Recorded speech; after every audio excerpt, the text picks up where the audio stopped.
it up somehow.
Yes, my Straight Dog family, it's time to keep moving on.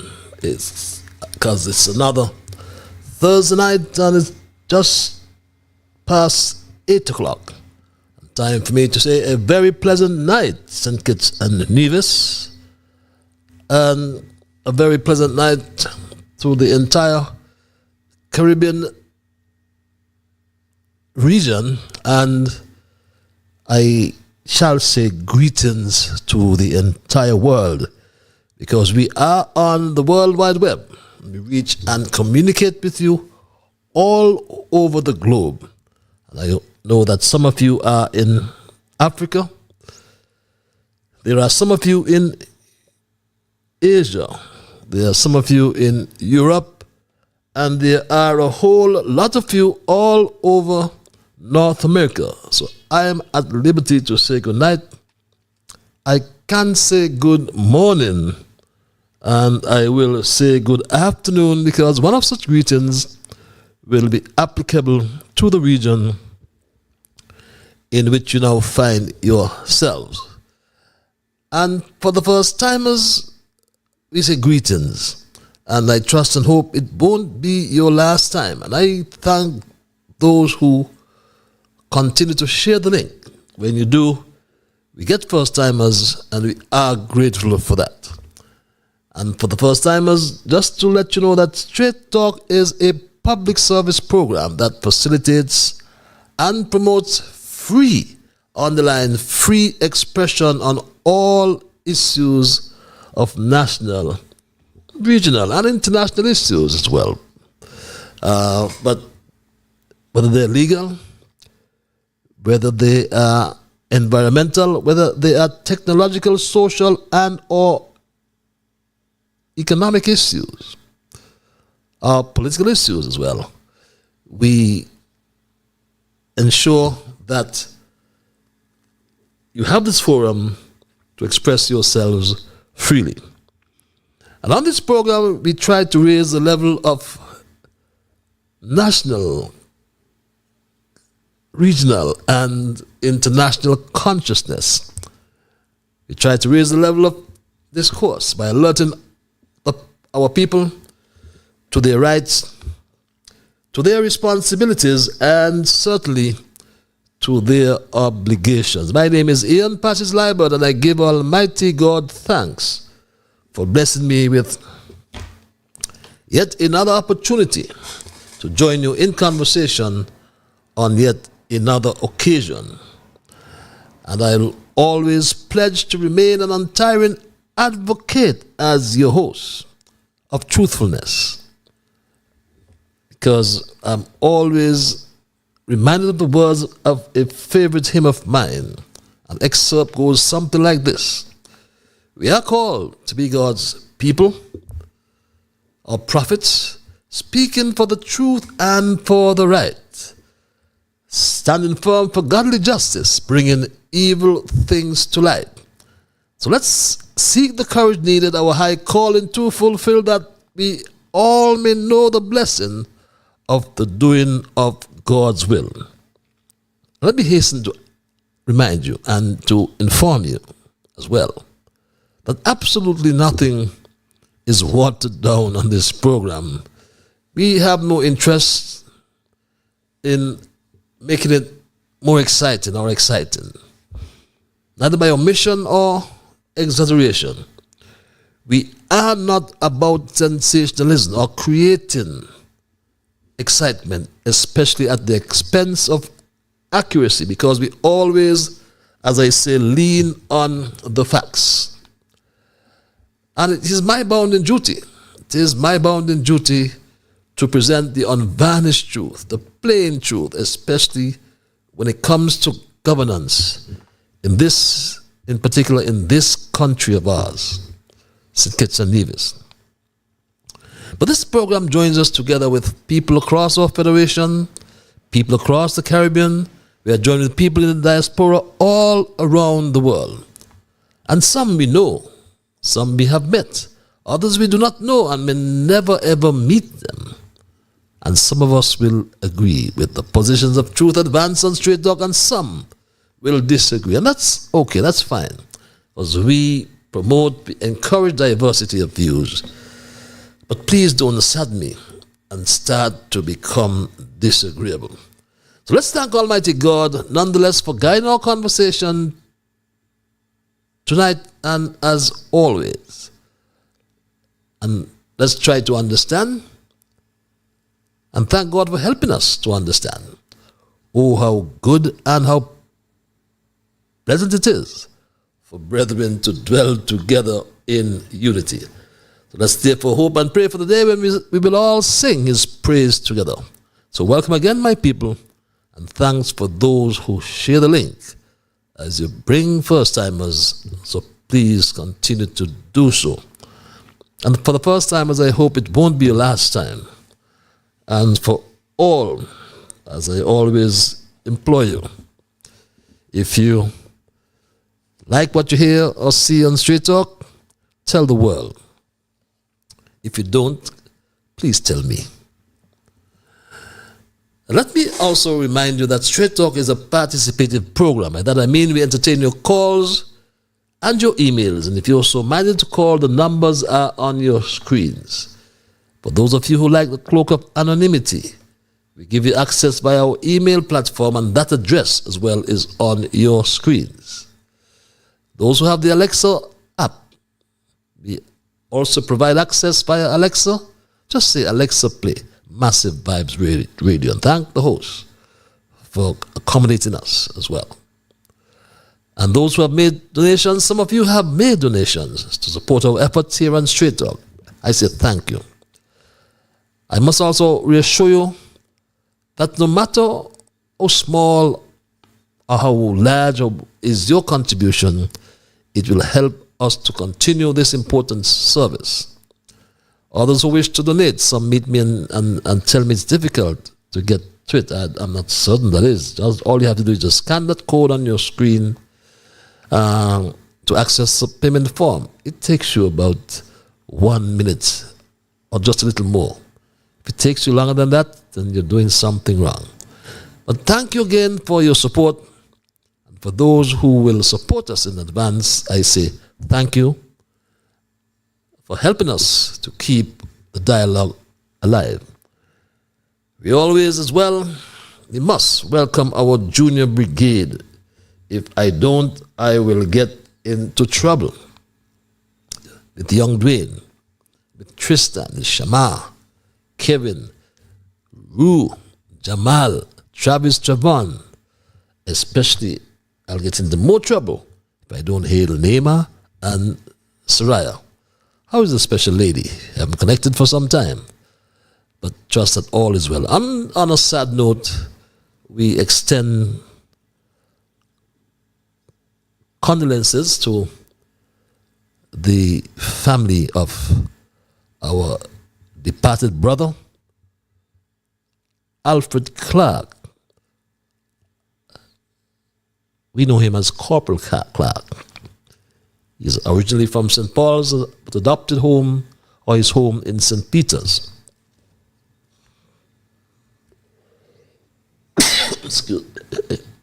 Excuse me, my street dog family. He adopted his home in St. Peter's. So I extend condolences to my Casper colleague, Mary Nurse, and her sons, including Cedric and the entire family. And for all who have lost loved ones, I've heard about someone else, but I have not confirmed that, so I will not mention it at this time. But for all who have lost loved ones who I may not have heard of, we extend our condolences to the families, and we trust and hope you'll understand that death is a process. We usually begin with our observations and review as well, which is an integral part of Straight Talk. Then we move into our thesis.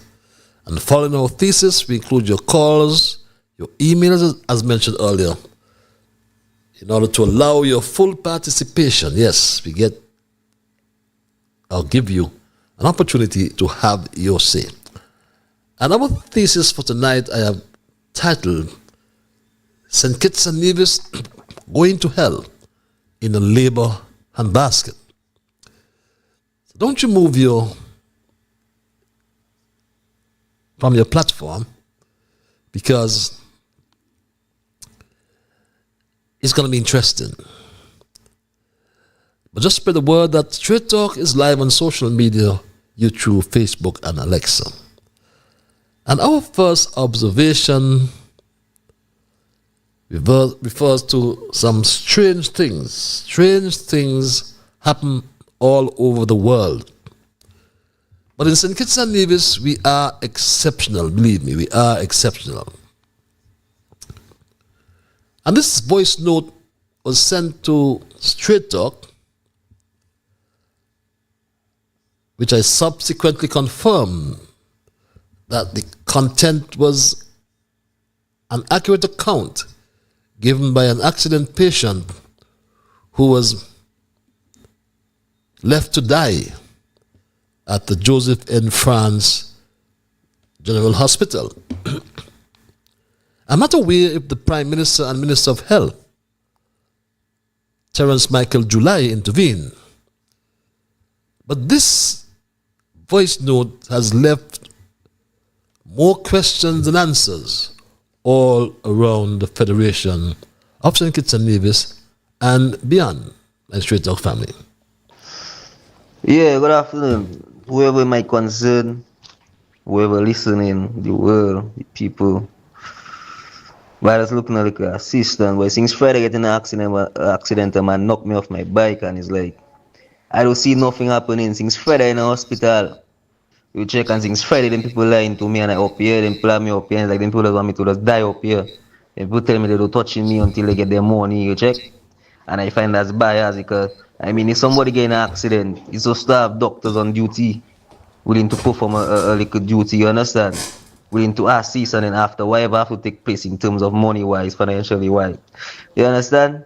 But it's like, since Friday up here, and they lying to me, and nothing happening, nothing taking place, you check? Yeah, nothing taking place. I mean, come on, I'm not wrong in my accident. Everything is a process, but come on, man. I can't just be up here, sit down on a bed. You check my foot break almost 5 different places. Finger mash up, finger cut, finger break, toe break, femur mash up, shin mash up, all kind of thing mash up, and like them pullers have me up here. You check and it's like foreign doctors are checking me, foreign people are checking me up here. You check, yeah, and it's like the doctor that telling me, the doctor that's supposed to work on me, the doctor watching me and tell me without his money, you don't touching me, and I find that's bullshit. That is total bullshit. People can't be up here, and that's why people coming up here, and when people come up here, you doesn't see them again. You check? That is bullshit. People are supposed to be going through them things there. You as a prime minister, Mr. Jew, you as a prime minister, you as a doctor, you was a doctor, you still a doctor. You know the condition people has be up here. You understand? And I don't see nothing up here to assist people. I don't bashing you, I don't hate you, but I don't see nothing taking place. Just since Friday, in an accident, in an incident. And today Tuesday, I can't get no assistance. And doctors watching me and telling me, they can't touch me because I don't have no money to pay them. You understand? You know, that I don't have no money. The money come in, the money you need to worry about. My boy, just do your program, do your duty, do the surgery, and then after you get your money, you're moving like, yeah, money is everything. You're gonna dead and leave money, boy, doctor. You're gonna dead and leave money. You understand? I tried to reach the particular doctor, but to no avail. But in general, a doctor should not refuse to treat a patient in an emergency situation, as this brings to the fore both ethical and legal reasons for that position I advance. Because medical ethics, particularly the principles outlined, and I can think of organizations like the American Medical Association, the AMA, and it states that doctors have a duty to provide care in emergencies.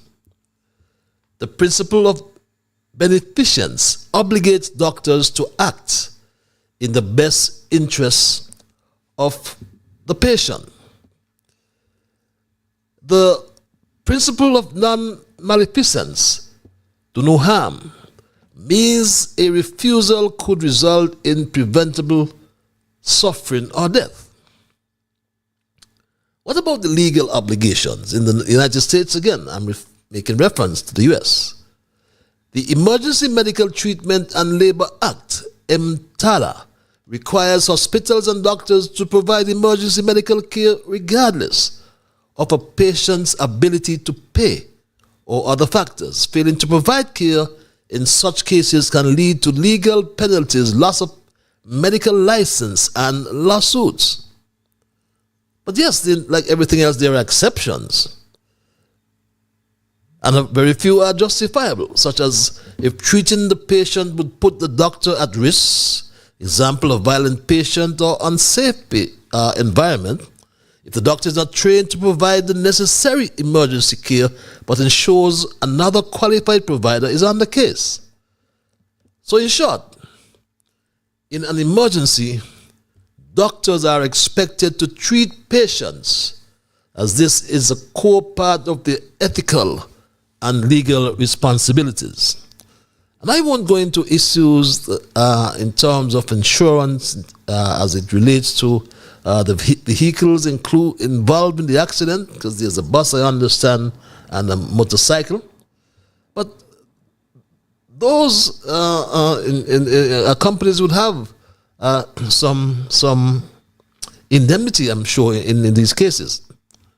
But perhaps, the point I'll make tonight, perhaps, just perhaps, the Joseph N. France General Hospital needs to put in place a policy. But the good news is, though, that Straight Talk has learned, however, that a doctor in Nevis, whose name I'm not at liberty to call, but the doctor in Nevis has offered his service, which would be provided, we are told, tomorrow, Friday, the 11th of April. And that's my observation for tonight, or rather, I know I've been getting quite a lot of calls about the ambassador to CARICOM, Larry Vaughan. I have not got all the information in relation to his must I say characteristic behavior of this ambassador, who is my family, I may add for full disclosure. And we understand he's on suspension, having had an altercation with the chief personal officer and some other ladies in the office of the Prime Minister, above all places. But those are my observations in review for tonight, and we'll bring you an update on that Larry Vaughan matter in a subsequent episode. But those are my observations for tonight, my Straight Talk family, and I move right into my thesis, which I mentioned earlier that I titled St. Kitts and Nevis Going to Hell in Labour Handbasket. And St. Kitts and Nevis is recorded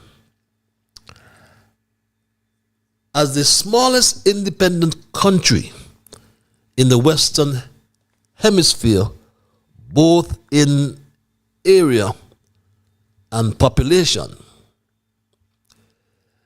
It is currently led by a bunch of self-proclaimed experts with the biggest egos in the world.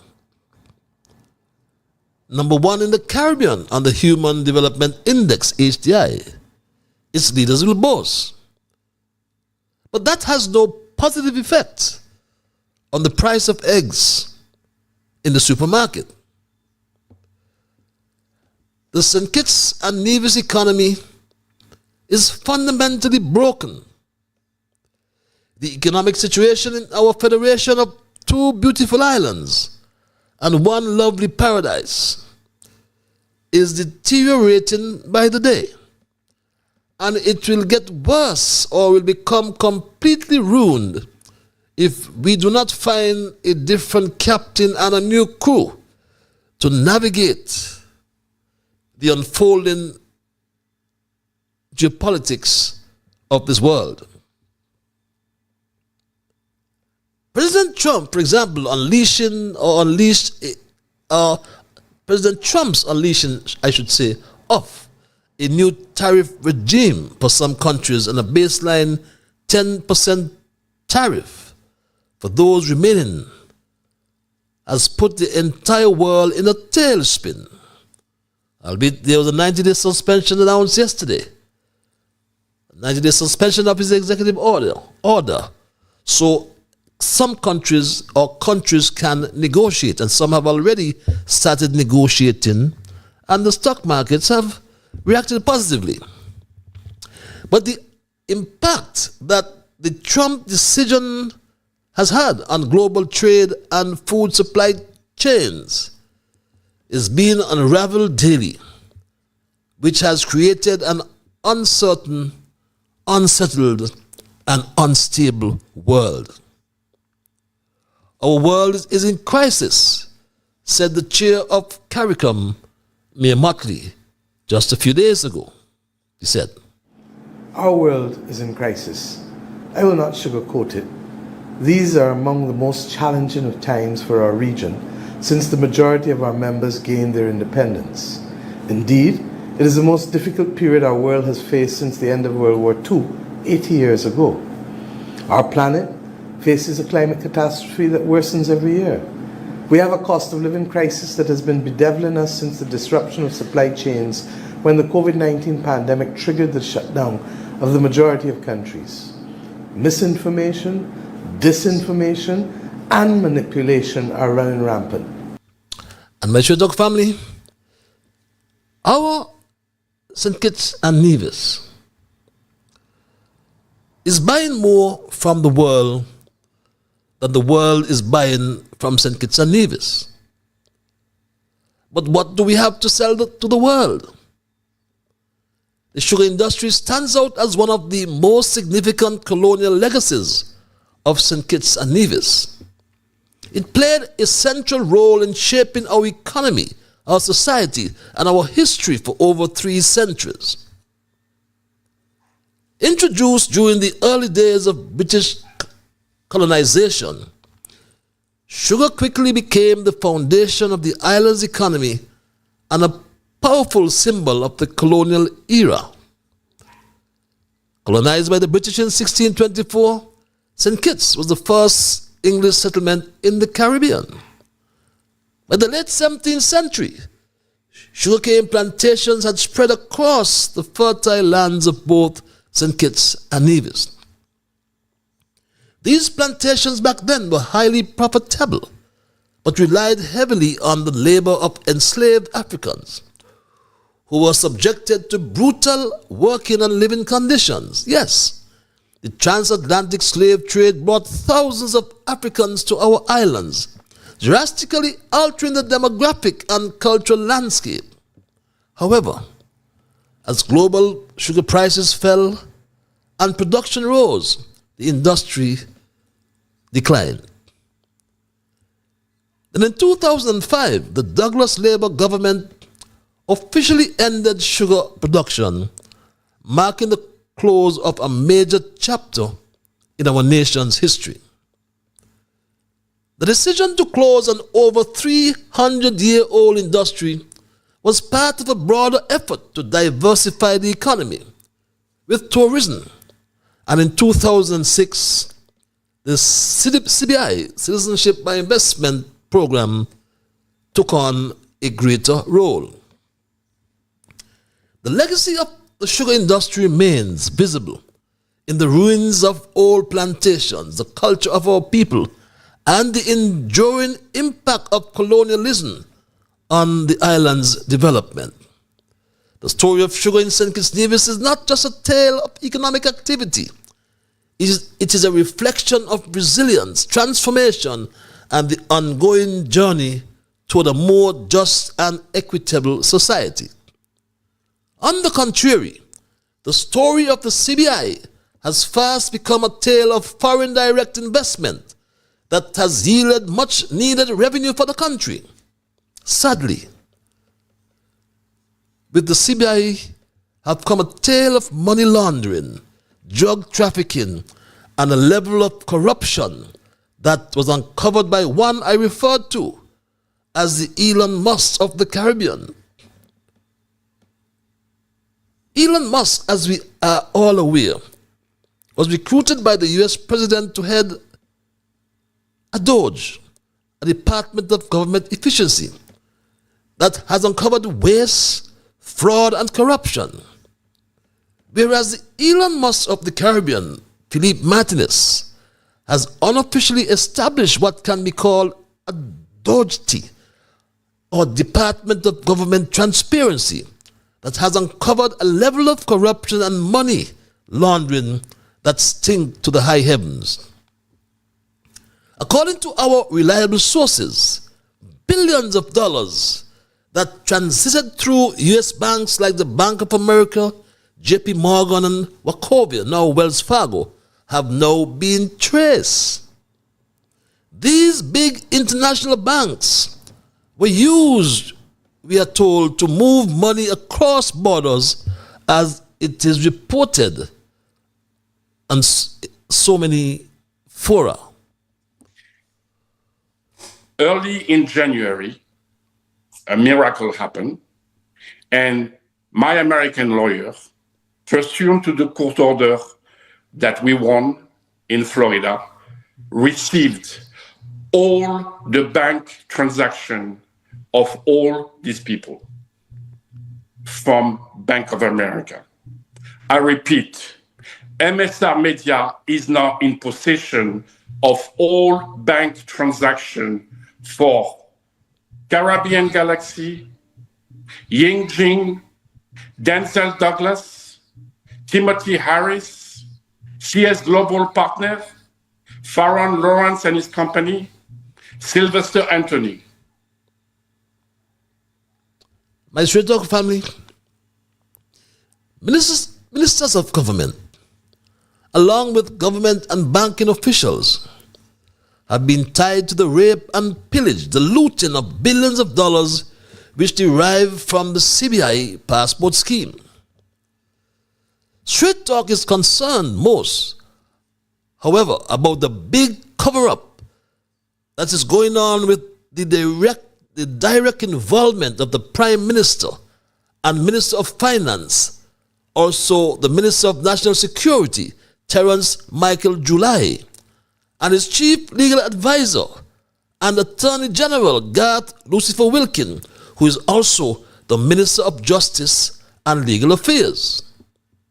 Imagine Dr. July boasting that he criminalized the so-called underselling on the CBI program. Imagine this, my straight talk family. Madam Speaker, we criminalize in those regulations underselling. For the first time, it became a crime that, of course, carries penalties, Madam Speaker. That is how serious we were about making sure that the CBI would be set as the whole of government on the principles of good governance. Madam Speaker, underselling occurs when a CBI stakeholder seeks to discount the statutory minimum investment sum required to be made by an applicant seeking to apply for citizenship by investment. By December 2022, we had been informed that underselling practices became normal in the overall CBI industry, Madam Speaker. I'm not speaking of St. Kitts as Nevis, I'm talking about this as an industry all over. We, however, would not tolerate such practices and therefore made it specifically a criminal offense for the first time in 40 years, or in the 40-year history of our CBI program, Madam Speaker. A criminal offense for the first time in the 40-year history of our program. But didn't July process thousands of applications under the quote-unquote the legal price? Yes, the evidence is damning when you see it as Terence Michael July signed thousands of certificates of registration. And this was made public by the third Prime Minister himself. Yet Dr. Joe can't come to tell you how many certificates of registration he has signed. He practically signed them all. And it is a shame that he is such a conflicted person. On one hand, he damn and blast the project, but he sat at his desk daily signing them off in a hurry, because that was the cash cow. And Martin has made a point which I had made before, which some would have missed, that while he was publicly playing the game with other members of the unholy alliance regarding his position and the prison, he took the principle of Galaxy to the most revered international organization, the UN General Assembly. And if I told you what they asked for, you wouldn't believe, but you can't talk everything at once. My straight dog family, interesting to note that Martinez confirmed what the third Prime Minister said. He said this. So when Timothy Harris, and God knows I have my issue with Timothy Harris, but when Timothy Harris says Drew processed most of those applications, he's not lying. He's telling the truth. Absolutely. Yes, my straight dog family, corroborated. But like he said, as the third Prime Minister said, he even took these folks to the high-level meeting of the United Nations General Assembly. You'll note from your screen, in the far corner, CS Global representative and Yingjing. My Straight Talk family, by signing these certificates of registration, after criminalizing underselling, did Terrence Michael Drew commit a crime? Isn't that a fair question? I repeat it. By signing all these CORs after criminalizing underselling, didn't Terrence Michael July commit a crime? By letter dated March 2024, the Prime Minister Terrence Michael July was informed of evidence that purported international fraud, corruption, and money laundering that has infected the CBI and deprived us as a people of billions of dollars. Billions of dollars, my Straight Talk family. And this letter was sent to July. This letter named, you will glean from its content, it named the chairman of the CBI Board of Governors and the current Minister of Foreign Affairs in the Terrence July cabinet. Very clear, my Straight Talk family. Why then, we ask the question, why is there a cover-up by Terrence Michael July and Garth Lucifer Wilkin? Their actions brings to mind the rule of conduct, which stipulates that secrecy is a badge of fraud. Yes, secrecy is a badge of fraud. It is a legal maxim, the general truth, that means concealment or secrecy often suggests fraudulent intent. So what do Terrence Michael July and Garth Lucifer Wilkin have to hide? What do they have to hide? Lucifer said it was a scam, but he filed an affidavit with the court confirming what was revealed in the judicial review claim filed against Prime Minister Terrence Michael July. This July government has since issued a press release via the St. Kitts Nevis Information Service. Just recently, he issued this release, his government, I should say, under the caption, "Firm actions taken by government and CIU to protect the CBI program," and dated April 7, 2025. The government of St. Kitts and Nevis, it reads, and the Citizenship by Investment Unit, the CIU, have taken decisive actions to preserve the integrity and international reputation of the Federation's Citizenship by Investment Program. You can read it for yourself, my Straight Talk family. And it goes on, following, hear this, following a comprehensive investigation. But could that be right? Should that be really? Should that mean following the judicial review claim filed against Dr. July? It has to read that. There was no investigation by Garth Lucifer Wilkin and the National Security. None. There was a judicial review claim which they had to respond to, and which Garth Lucifer Wilkin tried to strike out, tried to cover up from day one, my Straight Talk family.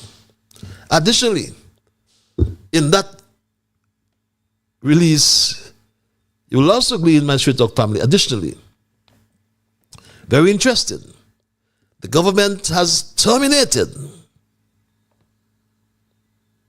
my Straight Talk family, the government has terminated, look to your right of the screen here to the top, its investment agreement with MSR Media, SK Limited, and MSR Hotels and Company Limited, following multiple breaches of their contractual obligations. And these include to renovate and operate key hospitality and tourism infrastructure, employ agreed numbers of local citizens, and deliver promise film productions. And it falsely accused government officials of local, and this is what it reads, that government officials are falsely accused of local and cross-jurisdictional unethical practices, actions wholly incompatible with a constructive partnership under the CBI framework. But like I said earlier, my straight dog family, secrecy is a badge of fraud. And I can cite a case, the Hazel Atlas Glass Company versus Hartford Empire Company of 1944. The U.S. Supreme Court addressed fraud involving the Patent Office and emphasized that the public welfare demands that agencies of public justice not be victims of deception and fraud, highlighting the seriousness with which courts view fraudulent concealment. And that's what is happening. Garth, Lucifer, Wilkin, and Terence Michael July, and by extension his cabinet, are covering up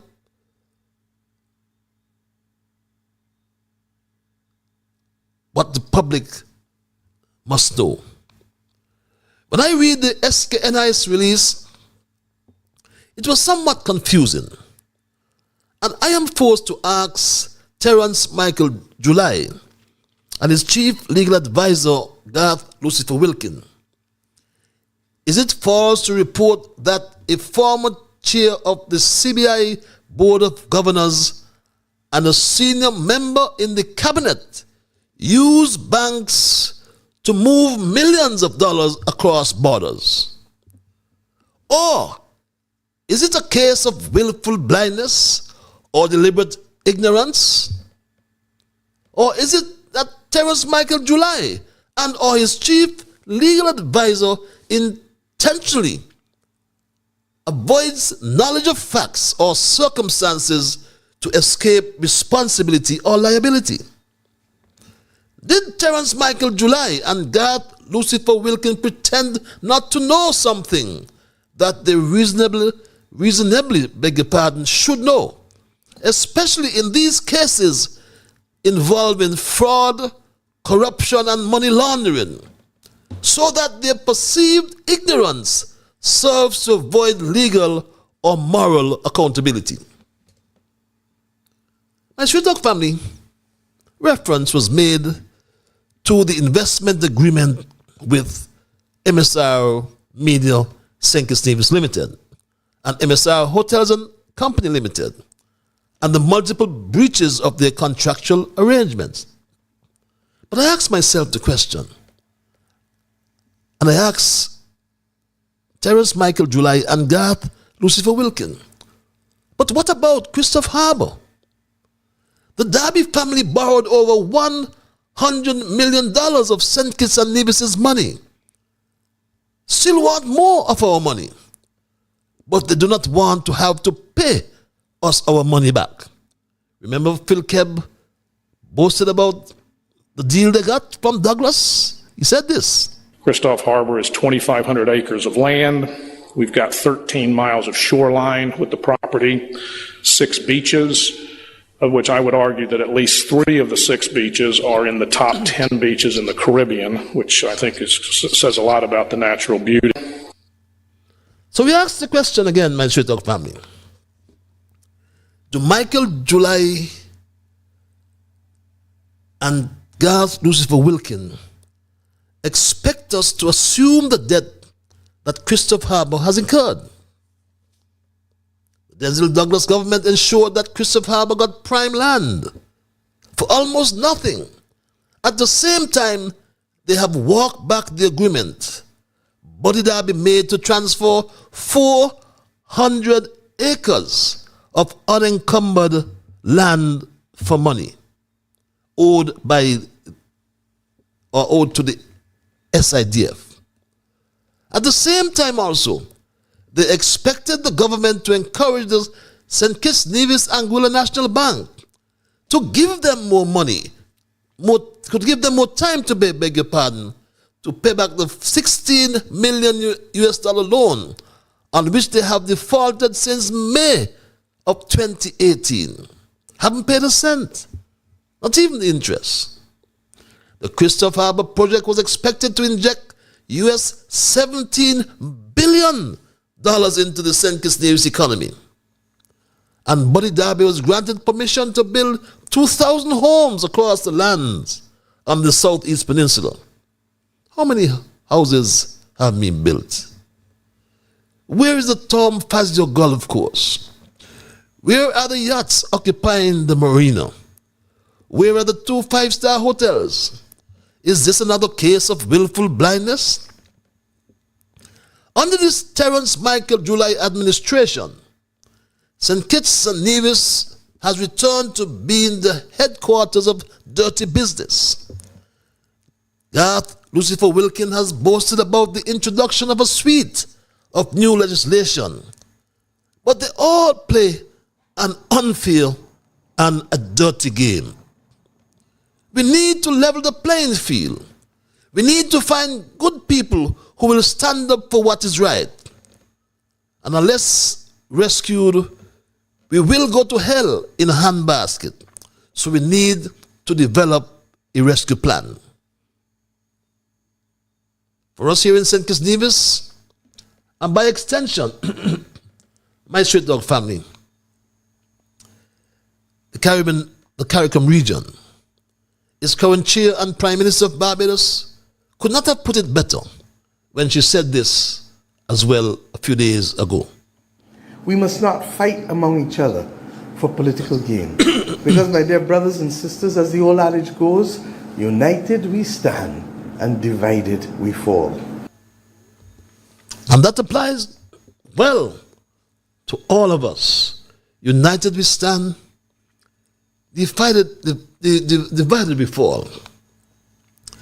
When I listened to a former Prime Minister a few weeks ago, I promised not to play what he said on Straight Talk and risk adding credence to the thoughts of someone in the political wilderness when he said this, my Straight Dog family. I want to say to people of the People's Action Movement, all right, I want to say to them, look, don't be bothered by all this hullabaloo and what Pam doing. People are desperate for Pam. People want Pam to show up, and this is time for Pam to show up. Right? Because, and I'll talk straight, you know. What Pam look has in the camera to do, talk straight to what him. Pam has to do right now, right, is to concentrate on winning all 8 of the seats in St. Kitts. I don't want to hear what you're going to do after. Anything we're going to do after, we can be thought of. You begin to think of it after. Our business is to go there, strengthen Pam. Right? I will tell you further that we open for business, and we are welcoming everybody. Labor people who are disgruntled with this ridiculous Labor government we have. They don't know their tail bone from the elbow. Right? I mean, they are total embarrassment. I am saying, right now, people want Pam. People are looking to Pam, but you know. So don't mind the negative articles that come from someone who used to support Pam and so on and so on. Never mind that. I am calling out to people, Labour people, who are dissatisfied, PLP people, man, all of you, there's room for all of you. One thing, don't bring Timothy when you come in. My Straight Dog family, I must admit I reluctantly plead that. But someone said this, which is a good response, I believe. I keep Timothy name out of your mouth. You understand? Because I was a big Pam come down, hey, come in like the people, you know. Come in like the people. So I don't care where I none eyes about Timothy. And my Straight Talk family, as I said earlier, Mayor Motley reminded us that the world is in crisis. We are part of this world, yes, and we are in crisis. Our world is in crisis. I will not sugarcoat it. These are among the most challenging of times for our region since the majority of our members gained their independence. Indeed, it is the most difficult period our world has faced since the end of World War II, 80 years ago. Our planet faces a climate catastrophe that worsens every year. We have a cost of living crisis that has been bedeviling us since the disruption of supply chains when the COVID-19 pandemic triggered the shutdown of the majority of countries. Misinformation, disinformation, and manipulation are running rampant. My Straight Talk family, here on Straight Talk, we provide the information. And the fact is, though, and let us think and talk seriously. We keep changing the actors, but it is the same film with a new Prime Minister as director. And my Straight Talk family, I posit the view that the political landscape must be changed and the country must be cleaned up once and forever. The same play, new actors. In the political theater of St. Kitts and Nevis, elections have become little more than casting cards in a play whose script never changes. While the actors, politicians, rotate in and out of roles with each election cycle. The storyline remains painfully familiar. Promises made, public trust tested, and power consolidated under the direction of yet another Prime Minister. This persistent recycling of personalities masks a deeper issue: the absence of genuine systemic change and a political culture that continues to prioritize party loyalty and personal ambition over national progress and public good. The heart of the problem lies not in who holds office, but in how power is exercised and to what end. Leadership has become synonymous with control rather than service. And elections serve as a means of musical chairs rather than meaningful transformation. And unless we move beyond the superficial swapping of leaders and begin to demand a new script, one grounded in integrity, transparency, and accountability, the political landscape in St. Kitts and Nevis will remain stagnant.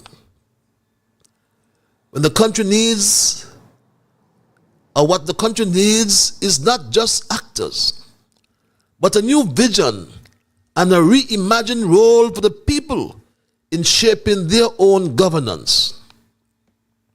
From party to people, reclaiming the moral compass of politics in St. Kitts and Nevis is what is required. Since the advent of adult suffrage in 1952, the political landscape of St. Kitts and Nevis has undergone profound transformations. Yet today, it feels as though the nation stands at a moral and ideological crossroads, one eerily reminiscent of its earliest democratic beginnings. What was once a movement driven by people's hopes, aspirations, and the collective push for representation has over time become entangled in the machinery of party politics. Elections, once vibrant fora for civic vision, have developed into cyclical contests driven more by allegiance to party colors than by the character or competence of candidates.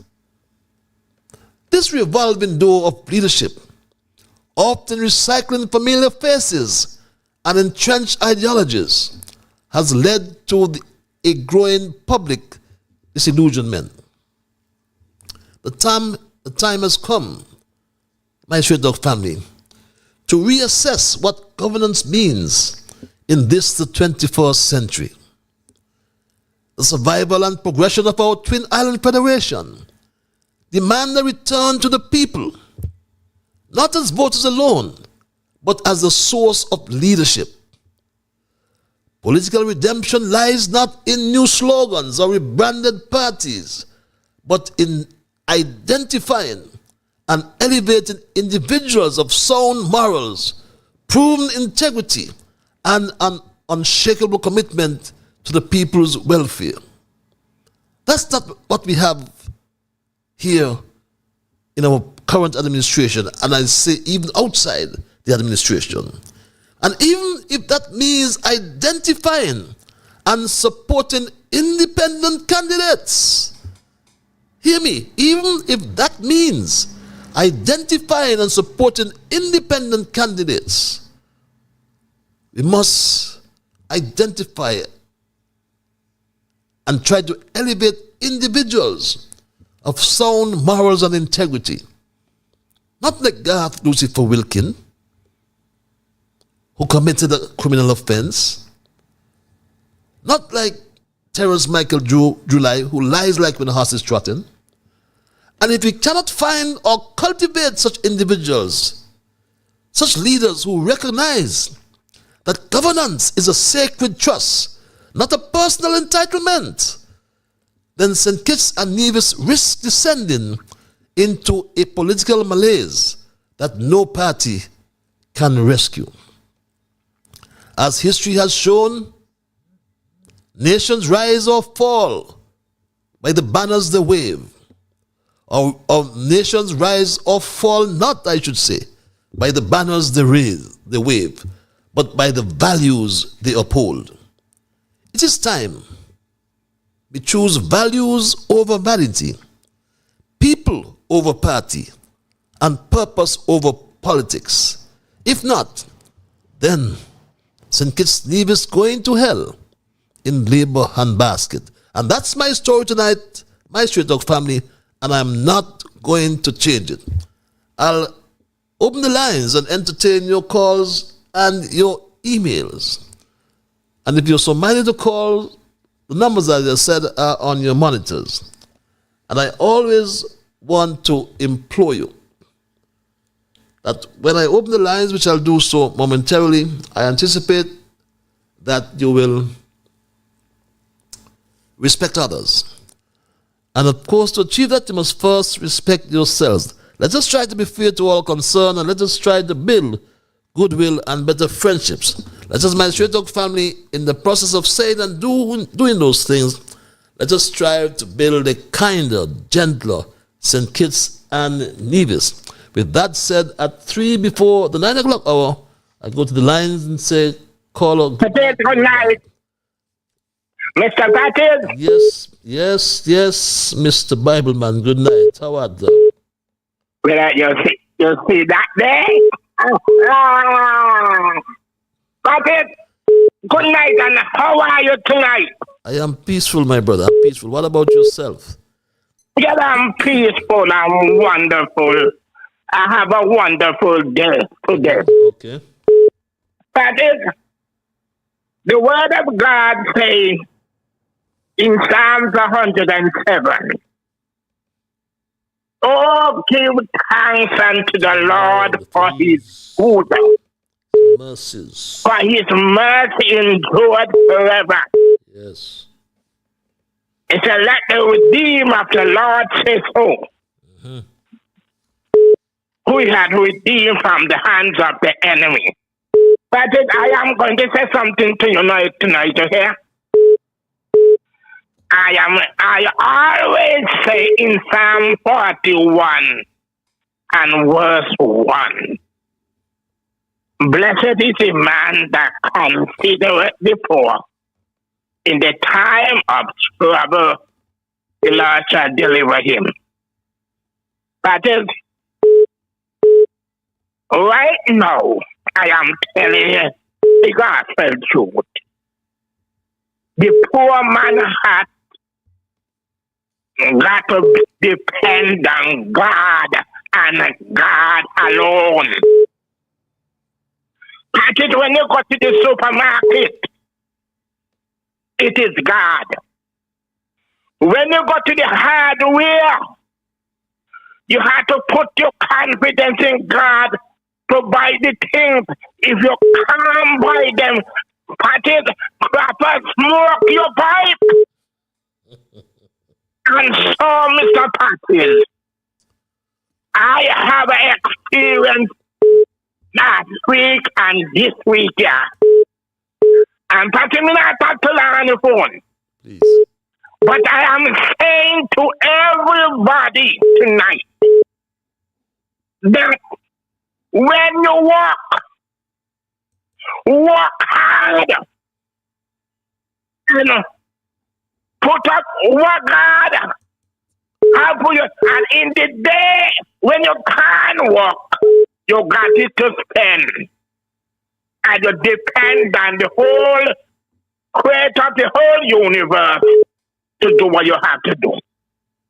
And so I am saying to you tonight that God is a good God.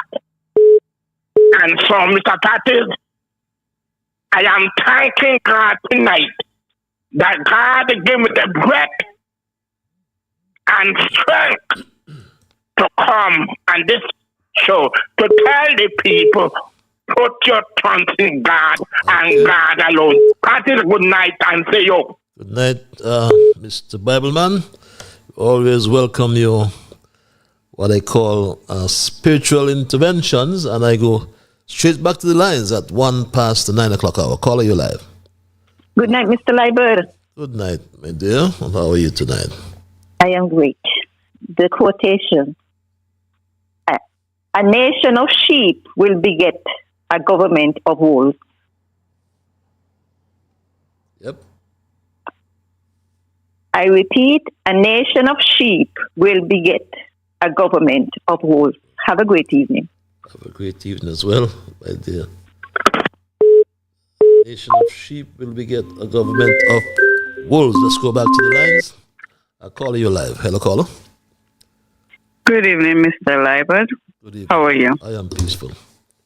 I'm calling and listening to your program. I'm calling as Kittitian, born and bred. But I do agree with you. St. Kitts and Nevis really already deep in hell in Handbasket ever since Dr. Denzel Douglas took over. The People's Action Movement was the best thing that ever happened to St. Kitts, and we do desperately need it. People like them with morals and integrity, we need them back. Since Dr. Denzel Douglas went in, it has always been chaos in St. Kitts and Nevis, the whole federation. That's all they brought. Hell in the Handbasket. Thank you. Have a good night. Have a good night as well. Thank you for your intervention.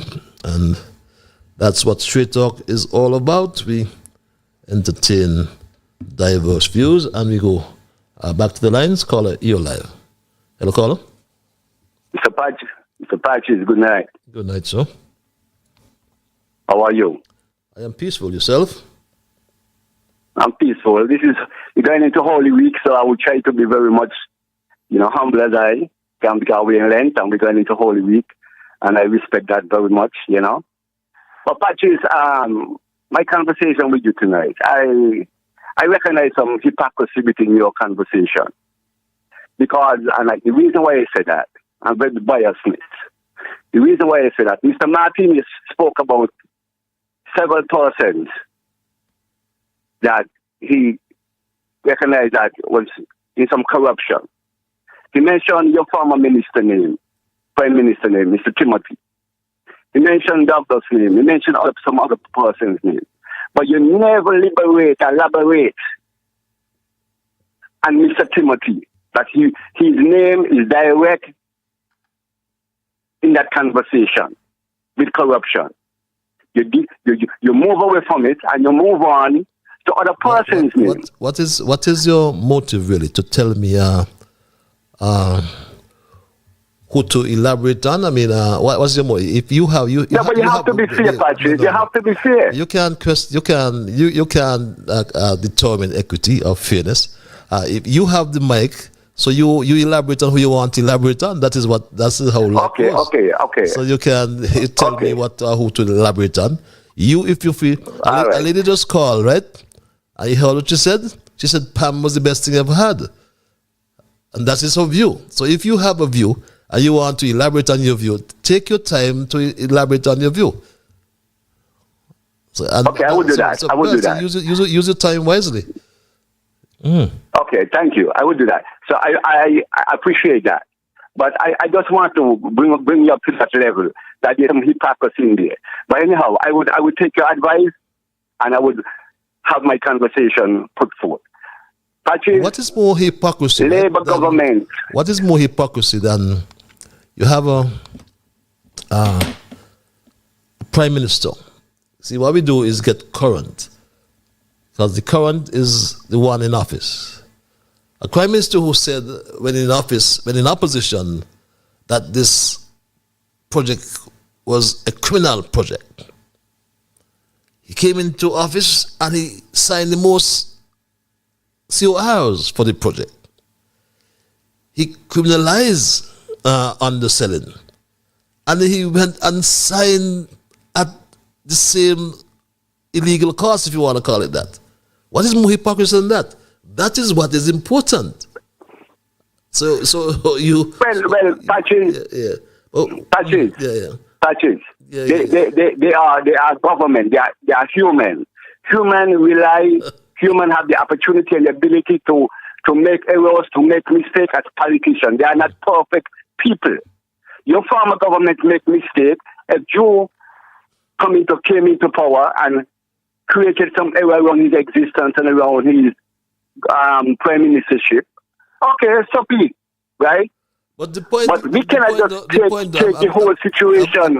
The point. And I'm sorry to interrupt you, but the thesis we are discussing tonight is St. Kitts and Nevis going to hell in Labour handbasket. Do you agree? That's not true, Patrick. That's not true. Okay. But you're using that terminology. That's not true. Okay. Patrick, God has created a Labour government. God has created a Labour government in the past. God has created a Labour government in the past to help the poor people.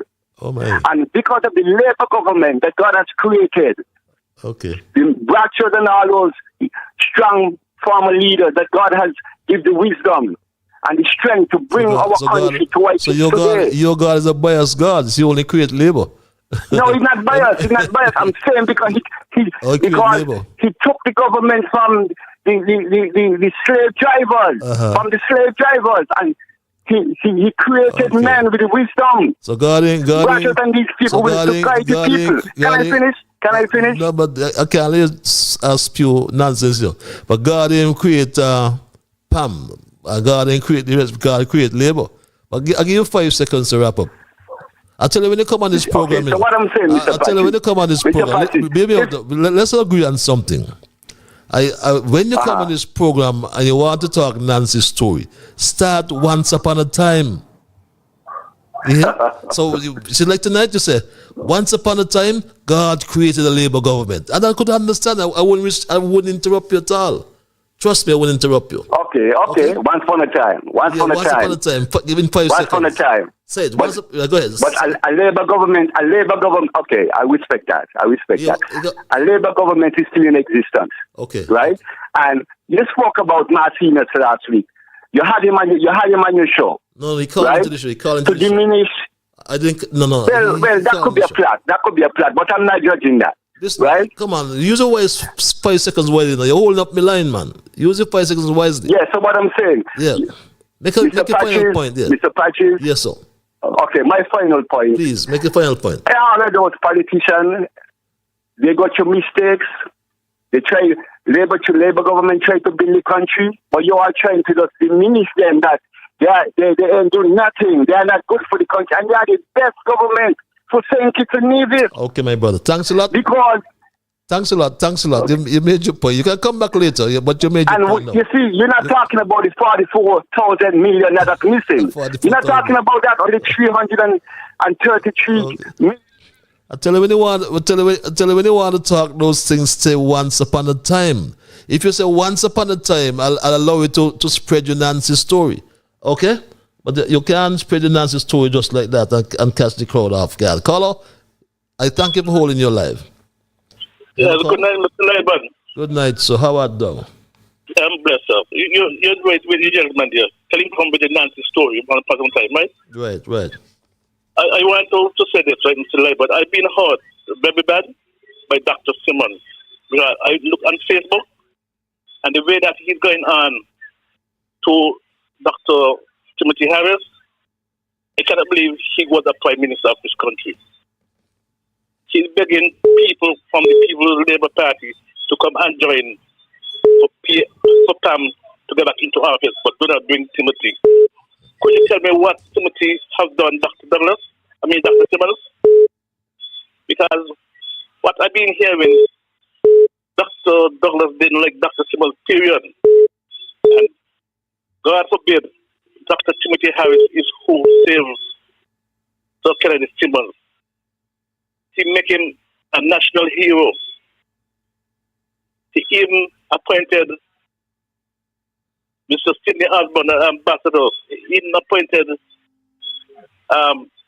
Michael Powell and others who were in the People Action Movement and make them senators. Why is it Dr. Simmons has so much good for Timothy Harris? And Timothy Harris is one of the best prime ministers this country ever holds. Because once upon a time he used to say, when I have plenty, I give. But Dr. Timothy Harris used to make sure that the people coming on to December get the double salary. How much people household was fixed under your administration when you were there, Mr. Liburd? What about the old wood bear? Who fixed it? People from PLP and people from PAM and people from Nevis fix all of these things. Why Dr. Simmons don't tell himself, look, I was there, I didn't do as much, and this man comes and he shows up. Okay. And I think it's time for him to say, well, what gone, by gone, and let's move on. People from PAM do not want to hear Dr. Simmons anymore, and they don't want him. Because the PAM government, what the people who have the money, government, are supposed to learn to understand. Tell Dr. Simmons, please, nobody has nothing against you, but please to come after Dr. Timothy back. Okay. You have a good night, sir. Have a good night, and thank you for your contribution tonight, my Straight Talk family. Good night, Patches reads this email. Please allow me to make a twist to a song sung by the King Short Shirt when he describes Sir Vivian Richards. This twist will describe you and your Straight Talk show, Patches. Patches is the same Straight Talk social commentary show is the game, brother. I don't know how Patches could get factual information so successfully overcoming Lucifer Court injunction and July political attack is breathtaking. The host, Patches, could really back his chat. It's a pleasure to see him on the attack, plundering lying callers and fake emailers again and again. It's remarkable how he does dictate the game. No paid Labour St. Thomas lying caller, no welcome slip feeler of Major Googly bowler, hold the terror to great Ian Patches Liburd. His perfect coordination of body and mind, that Brother Patches is really dynamite. Pace or spin, Patches don't give a prance what you're bowling him. Fast or slowly, Patches will dispatch them all to the boundary. Thank you, Patches. Reads this email. Let's go back to the lines. Caller, thank you for holding your live. Hello, caller. Are they caller? Hello, caller. Caller, you live. Okay, the caller not listening to me. Let's take this other caller. Caller, you are live. Hello, caller. Yes, yes, Patches. Good night. Yes, good night, my dear brother. Oh, okay. That was the other caller. Okay. First of all, let me reiterate. Good night once again. Good night, Brother Patches, as I always greet you. Good night, sir. At my humble point, let me say this. I'm going to go straight to the point and I'm going to be blunt. Now, I am not going to bicker of who is dropping word from each.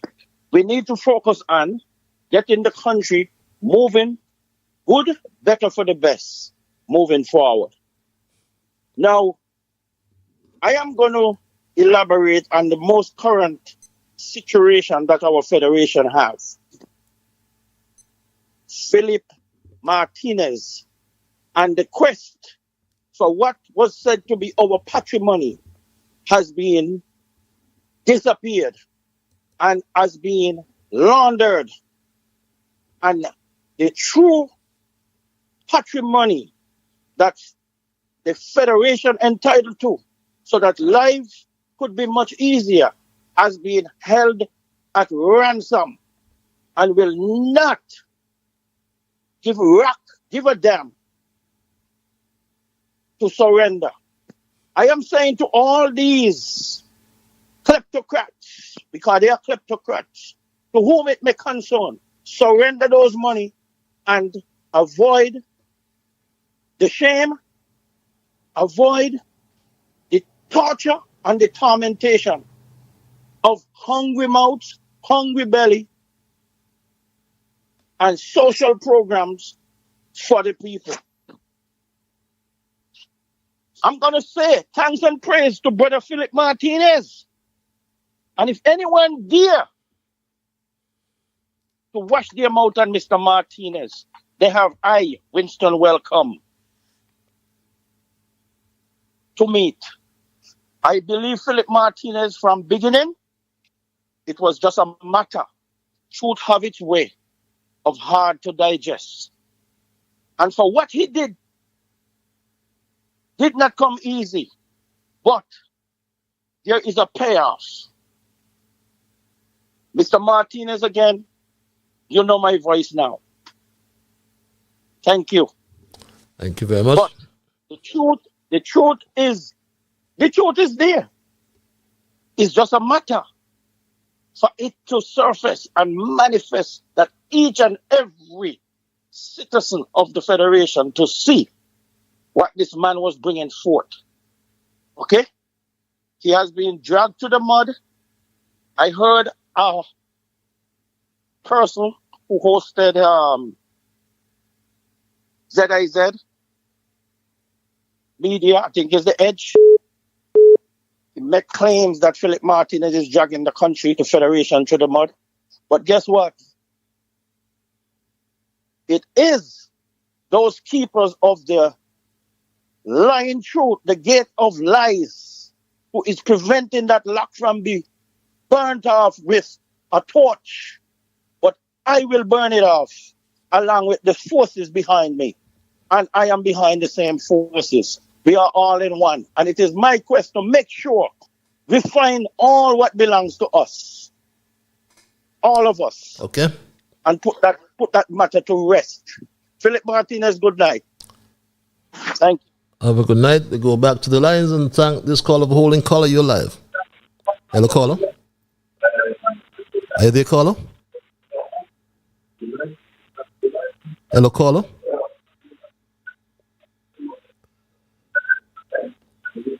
Caller, listen to your telephone, caller. Are you there? I just want to ask something. Okay. Yes. Patches? Hello. How are you? I am peaceful. How are you? I always good. I always good. Once you good, sounds like the major. Sounds like the major. Of course, you know. I am not being provocative, Patches, but you know that I need to get as an old soldier who are disciplined. There's certain things I would like to have, eh? Because that is a thing. If you can't have the discipline, you can't be a soldier. That is true. You'll be a soldier for life. So what I want to ask you, Patches, what are your main concerns tonight? If you don't answer me, I could give you 4 of them that I think that you'll be thinking about. But if you're no, just say you don't know. But what is your main concern, your major concern tonight? You know, Major, the questions not come from this side of the mic, but just to stimulate dialogue, I'll respond to you, right? I don't think it's a real concern. I want to motivate. Well, okay, it's a concern that we focus on the party and not on people. It's about time we move away from the party and we focus on the people. Because I doubt suffrage was about people, giving the people the right to vote. And the people went and formed parties. And people must understand that they control, not the party. They. That's my concern. Okay. Well, you see, yes, I agree with you, Patches, because you see, what you said, I suppose that 150%. But what I say, perhaps you are worried about the variety of things, as you said. Just a while ago, you're worried about how things are oriented. Huh? That's true. Yeah, I said maybe you're worried about the variety of things. You might be worried about a loved one. You might be worried about your health. You might be worried about our reputation. And to make important decisions. And you might be worried about growing old. Thank you very much. Thank you very much. How that sound? Yes. How that sound? You sound it sounds great. Now that's a being provocative, Patches. But you see, I live here and you live here, and we have to be worried about people who are much lesser than us. You understand? And some of us are worried about going old, but you know that you have to go old sometime, and to make important decisions. Right? We have to make important decisions. I'm trained, Patches. I'm trained, and I've been around for a long time, and I do a lot of reading. See, I do a lot of reading. I ain't work for no one now. So if I could study, read all day, and then sleep all night, ain't it? Okay, and you climb the ranks. Yes, of course. Yes. You see, our reputation and our reputation is at stake. Yes. Our reputation is at stake. Yes. That's it. Okay, Major. And that's all. That is all I want to say today. Always right? good to hear you, Major. Fallouts. Yes. Have a good okay, night. thank you. We go back to the lines and thank this caller for holding. Caller, you are live. Hello, caller. Yeah, good evening, Mr. Liburd, man. Good evening, my brother. Okay, I'm on. I got the airwaves, right? Yes, you got 2 minutes to tell the world. Yeah, like you said, man. Like you said, I want the whole world to hear me tonight. Yes, please. Patches, it's so much things to talk about, you don't even know where to start. St. Kitts and Nevis is in a political crisis because of all the recycled politicians who and I'm going to jump straight on the electorates and the locally on the ground. They like to talk about the electorates overseas coming home, putting in a government of their choice, one that's not maybe friendly to the locals on the ground. But guess what? The electorates on the ground, they are at least 50% responsible for keep putting them, these recycled politicians who now seems to be so corrupted. They can point their fingers at each other all they want. But I'm a neutral person and I'm an independent thinker. I'm an independent-minded person. It ain't nobody on St. Kitts and Nevis could swear I'm on mine. I don't care who there is. Patches, this current government, like you said, they are the one that's in the hot seat. This is social media time. That information is going to come out. What's in the dark going to come to the light. All the politicians then that's been in there, 40 years, 41, 42 years of that CBI program, they kleptoed that money. St. Kitts Nevis people, especially the ones on the ground, They don't have no idea the amount of money that went down to them rabbit holes. If only the people really get up to speed and understand what I'm telling them over these months and years. The money just keep disappearing. Where have all this money gone?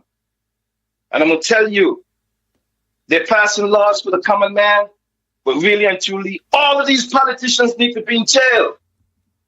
They all need to be in jail. A man can't even go in Ram supermarket and pick up a tin of sardine. He'll be bombarded by police by the time he gets to the door. But we have people that's moving with millions of dollars and they are not being held accountable. So I'm going to tell it straight to the people of St. Kitts and Nevis tonight. If Big Uncle Sam come down in the Caribbean and sweep up these guys, I don't give one rat ass. Okay. If they lose their visa status to travel to America, I don't really care. Because if we cannot punish them from inside St. Kitts and Nevis, they're going to get the rat on them from outside. We need to wake up and we need to stand up and rise up in St. Kitts and Nevis. If we don't break the system now, we're going to end up like Haiti. The oligarchs is going to control St. Kitts and Nevis. It's happening right in our face.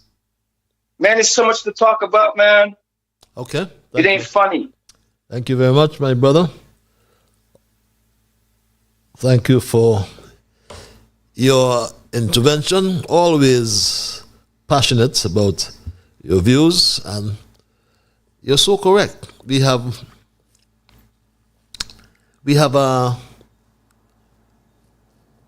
undergone what they call profound transformations. Yet today it feels as though St. Kitts and Nevis stands at the moral and ideological crossroads.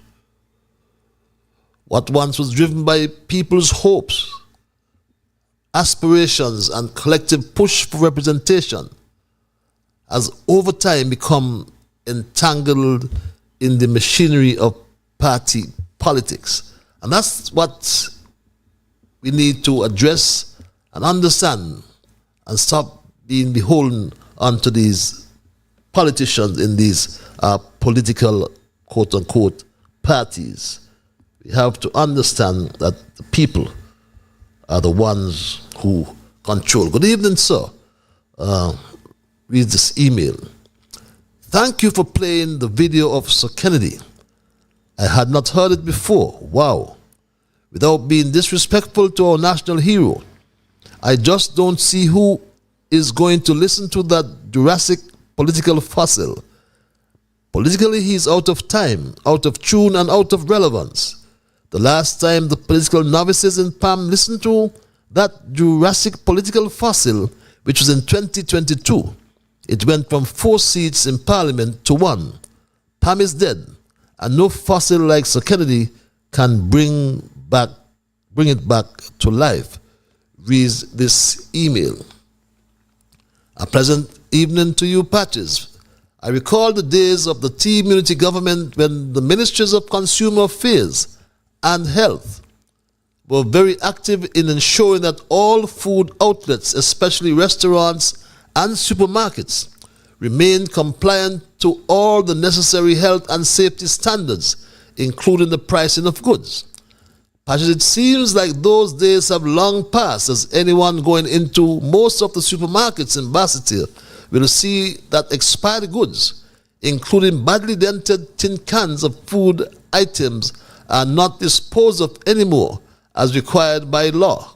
But they are being sold for sometimes $1 less, and the public is forced to try and save $1 and buy these expired items. Further, Patches, even rotted fruits and vegetables such as apples, oranges, peppers, etc.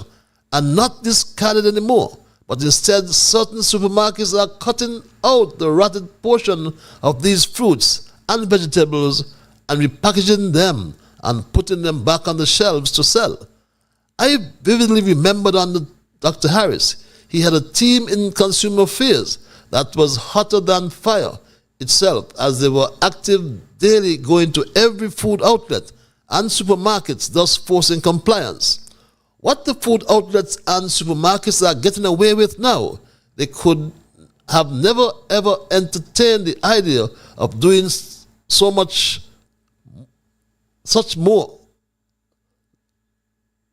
doing so under Dr. Harris.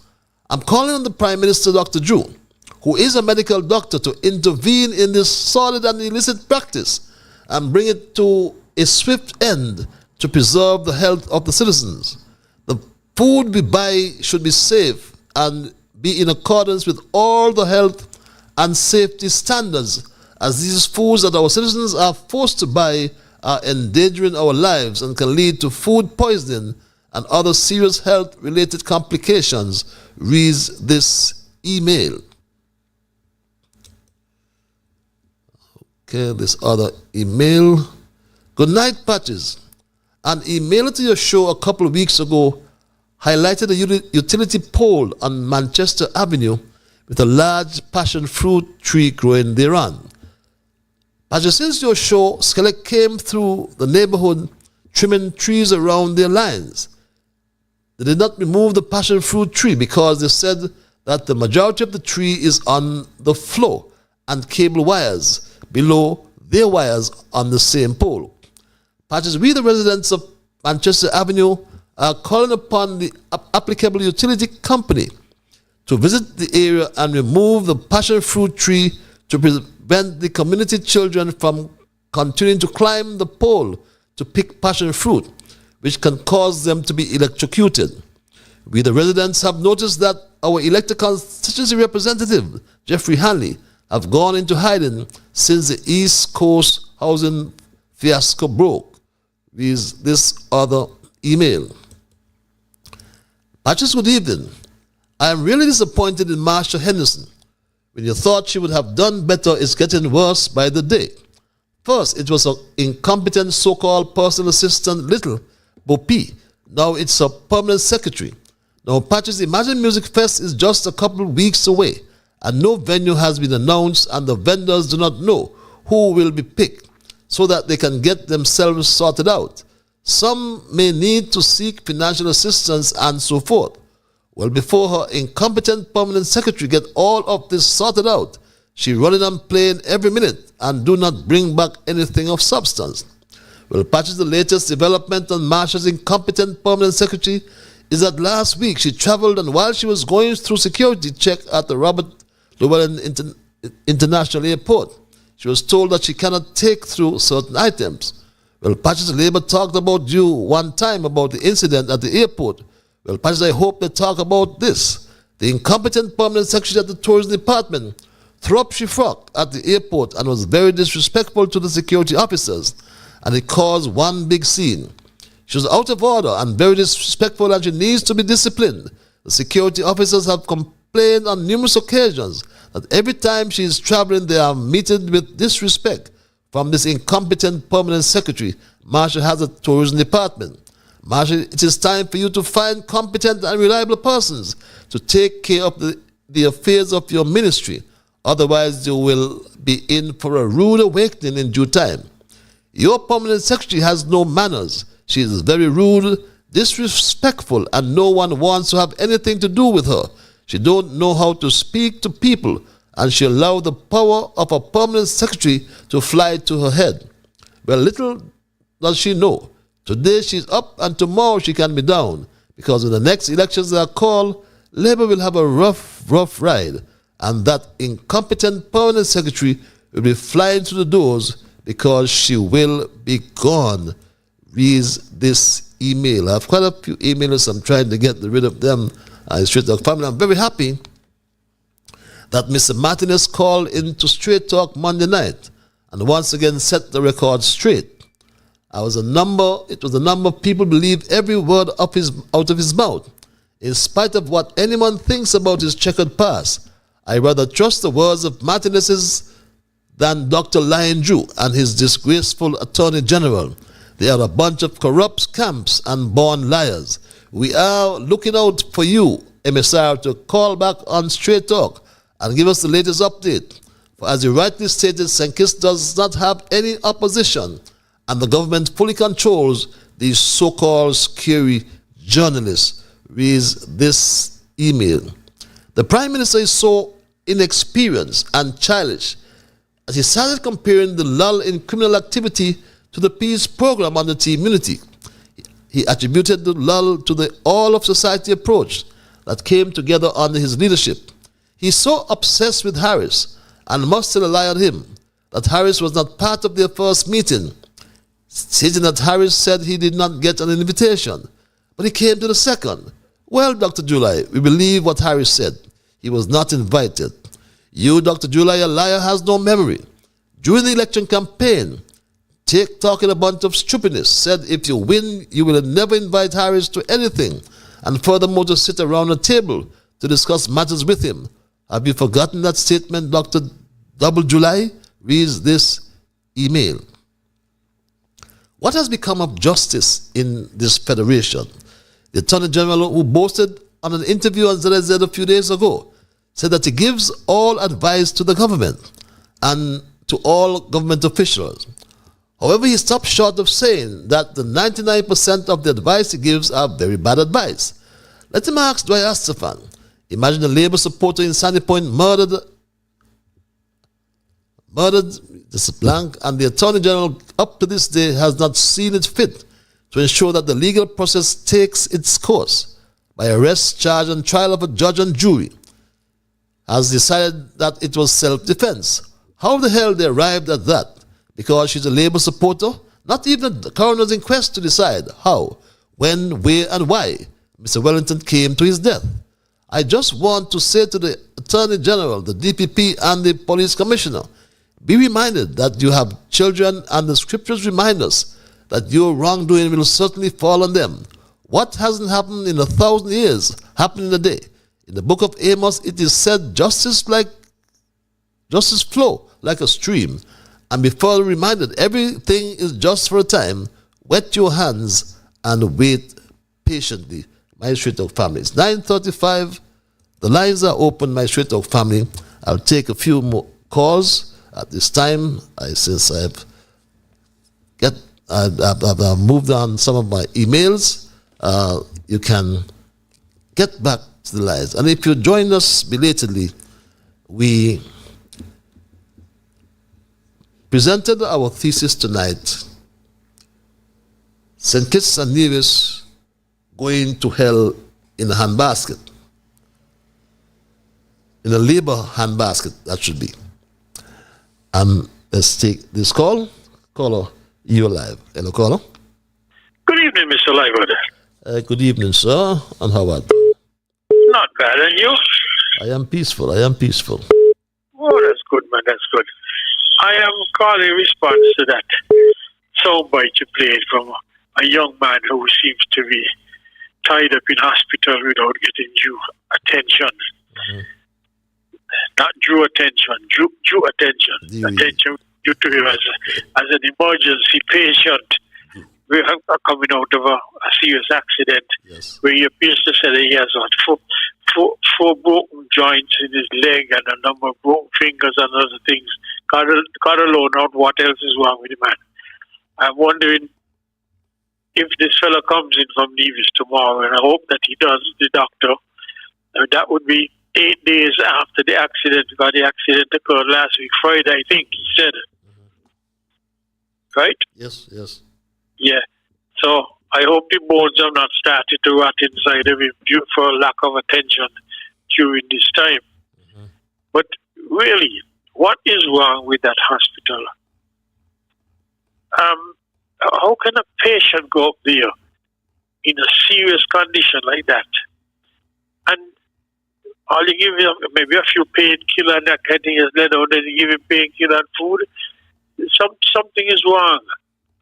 I am wondering if there should not be a cabinet reshuffle and the minister responsible for health give up that portfolio, because maybe it's too stretched with other things, finance and other issues. And give some of the minister that portfolio of health, so more attention can be paid to the health situation in St. Kitts and Nevis, because it is not sounding good what I'm hearing about this hospital. And we keep on talking about we build a new hospital, a climate smart hospital, and that sort of thing. What we need is a people smart hospital. Before we get to apply anything about climate smart hospital, it's absolutely insane for persons to be up a hospital laying down for 8 days without attention. Yeah. It's cruel. There is some sort of policy that relates to emergency treatment if it is a private doctor. Yes, because even a private doctor, get the private doctor in. I'm sure the private doctors have gone in to look. I know private doctors going in to look at other patients all the time. And if necessarily the patient then settles with the private doctor for the visit, and people like Haley and Hobson and those kind of people go up there all the time to look at patients. Yes. So what's wrong with this man? This doctor going up there? Are the Ministry of Health insisting that this doctor do some work, and they could guarantee some payment from, if not from this guy, from the government itself or from the insurers. I mean, if the bus that knocked him down was wrong, I think the insurance on the bus insurance should pay some of the costs. Right. Not just leave a fellow there to rot in the hospital. How many of the persons have suffered that way but just have not said anything? Yes. It seems that there is something that's going on all the time, but people are too afraid to talk. Yep. And it is not helping the situation. We need a new Minister of Health, somebody who cares about people, who cares about the life of families and the well-being of petitions and divisions. Not people who just like to jump on a plane and travel up and down the place. Thank you, Patches. Well said, my dear brother. And for those who may be pondering, this was a voice note from the accident patient. Yeah, good afternoon. Whoever might concern, whoever listening, the world, the people. But I was looking at the assistant, but since Friday getting an accident, a man knocked me off my bike, and it's like, I don't see nothing happening. Since Friday in the hospital, you check, and since Friday, then people lying to me, and I up here, then plan me up here, and like, then people just want me to just die up here. And people tell me they don't touching me until they get their money, you check. And that's an excerpt. What was said by the patient. We understand, like I said, some doctor in Nevis has offered his service, and that would be addressed tomorrow. Caller, I want to thank you for holding your live.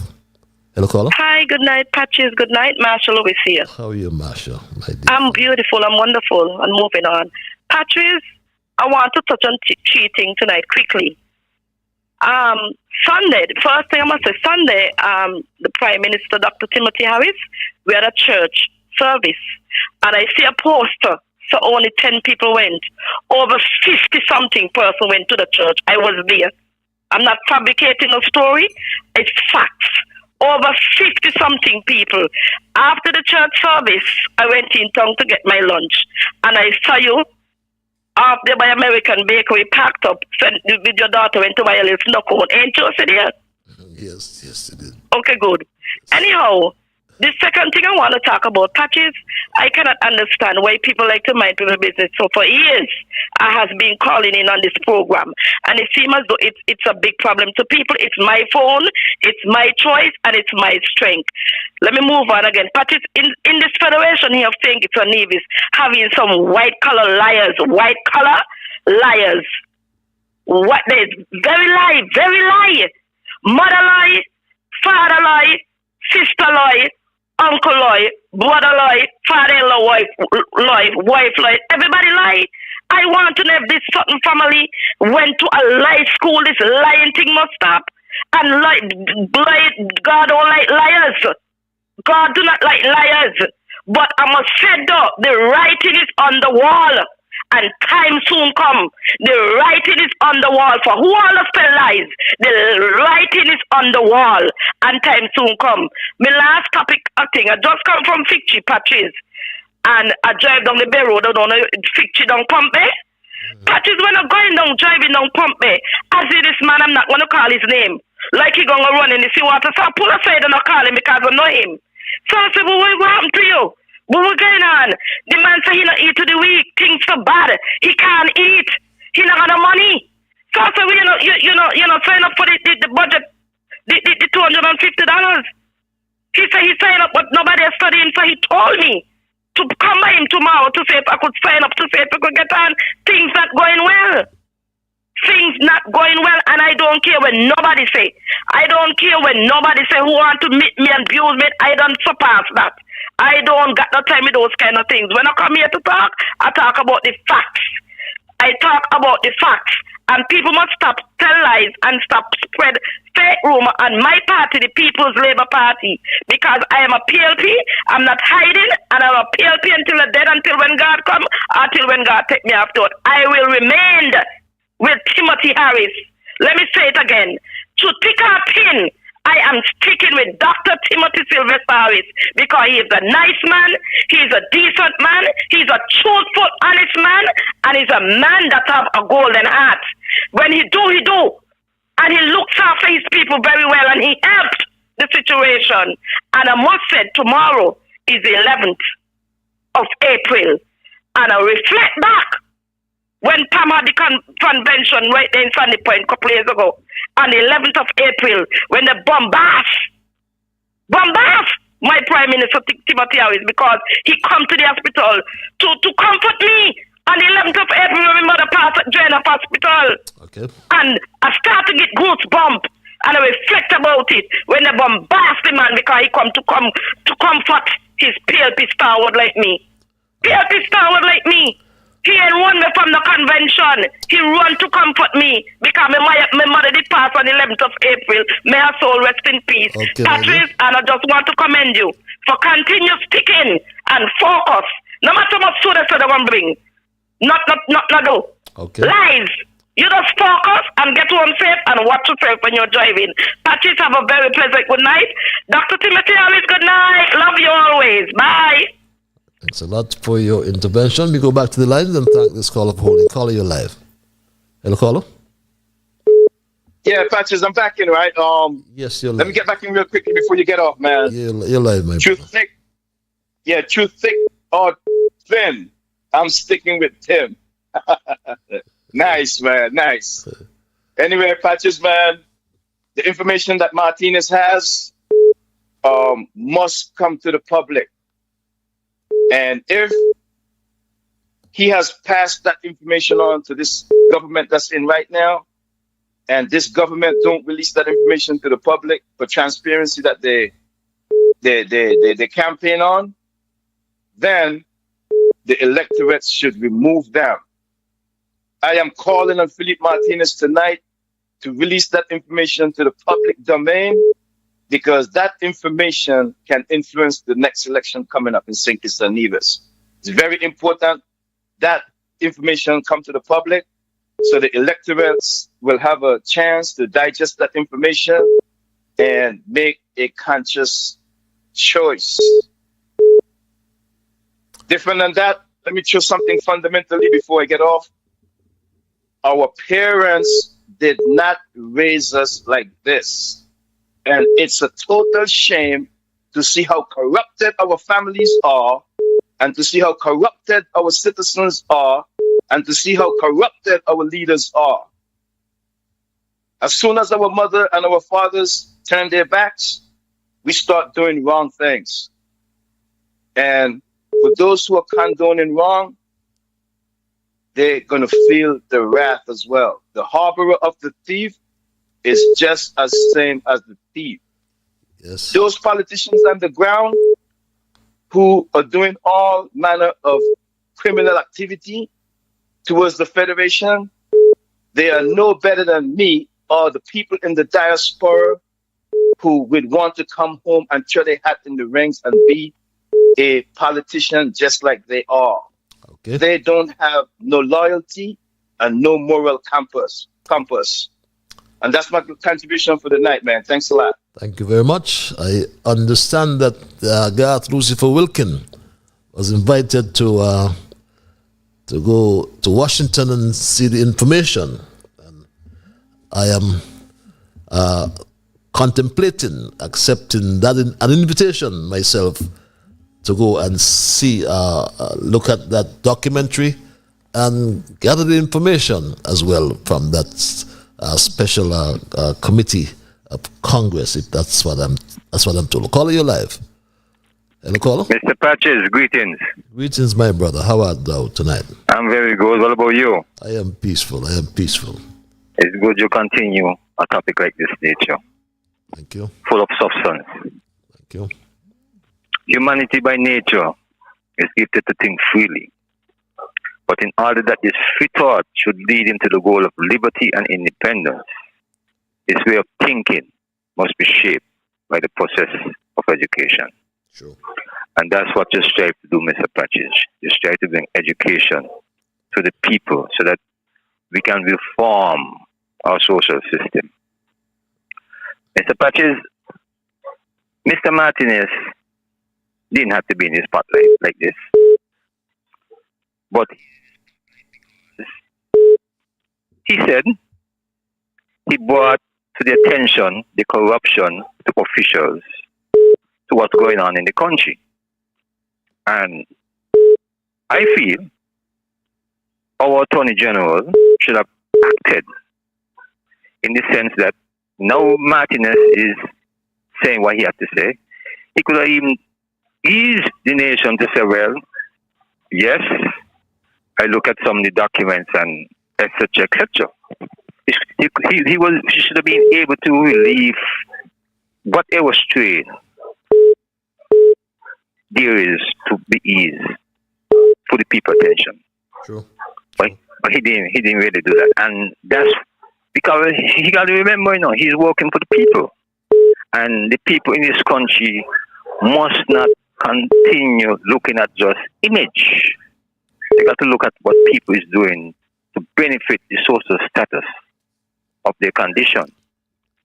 Another thing to Mr. Patches, I don't feel a person who is a national hero should, I say, take the side of party politics. I think they should strive to some maturity to look at the pains of the country and see how they can really resolve the pain. Because you see, when Pam was Pam, people didn't put Pam in office. Pam never get a majority to go in this country. So, and Pam reached office with coalition government and with a unity administration. And persons who was with the coalition government with Pam, they had nothing good to say about Pam.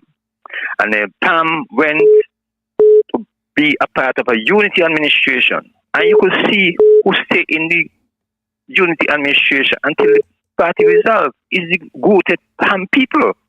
So when some people say, well, Timothy this stood the Pam and liberty, that's to Pam. When those guys get fired, the rooted Pam would have moved from Pam if they had feel Timothy had doing Pam something. But it was nothing like that. And I said to myself, maybe the Attorney General didn't look at the evidence that Martin is talking about because maybe he feel it's not about Timothy. Because everything in this country is about Timothy, So probably he didn't take it on because he feel that nobody say not about Timothy. This is more than Timothy. That's how we look at it. And one more thing, Mr. Patches. My partner from away, he have to remember, Labour does more fall to the country than any other government, when you look at the facts. Because Bradshaw acquired the lands, and the lands also was swapped under Labour government. And it's a unity administration helped to pull back some of those lands. So why we can't hear now this present administration trying to pull back more lands that was swapped, Mr. Patches? Sure. You continue to be good and you continue to stay strong. God bless. Stay healthy. Thank you very much. Very good point. Bradshaw acquired the lands. Simmons paid for the lands. We lost 1,200 acres of the lands under Douglas, and it was Harris who bought back 500. And that's a good question. Why doesn't Drew try and buy back more of those lands so the people can have access to their lands? Good night, Patches. Please tell us about the big showdown which took place at government headquarters with the ambassador and the senior civil servant. Caller, you live. Hello, caller. Yes, thank you, Patches. Good night again. Good night, sir. This is my last call, and I will ask the Federation, the people of the Federation of St. Kitts, to be mindful that the truth, the untold truth that is yet to be revealed, will be revealed. And I will focus my attention on the great Philip Martinez. That is my focus with the ongoing hot potato, if I may say. With this meeting in Washington, should the Attorney General should show up invited to listen evidence, concrete, valid, credible evidence. I will be there too, Patches. I'm invited. Because just like you need those documents, I personally need those documents, and I will share them. And talks is on the way. All I can say, just be mindful, Patches. We will get those documents. Okay. Thank you very much. Thank you for having me. The people of St. Kitts, change is on its way. Okay. All those misfits, kleptocrats, there will be. Okay. Notice in the light. Bye for now. Thank you. Bye for now. Thank you very much. It's 5 minutes before the 10 o'clock hour. I have just 5 more minutes remaining. So, callers, I'm going to be extremely strict on my time. Strict with the rules of brevity. Are you there, caller? Pleasant good night, Brother Patches, Rascalonji. Good night, Rascalonji. How about that? Well, Granny said, Farley, it's time to unite. Yes. And build a movement for national consciousness and develop a principled leadership like what we have in Burkina Faso, Mali, and Niger. You know, we are clear on the direction that the people need to go in this 21st century. You know, Brother Abraham Troy, you're aware of him? Make a point. I don't have much time. So make a point. Okay.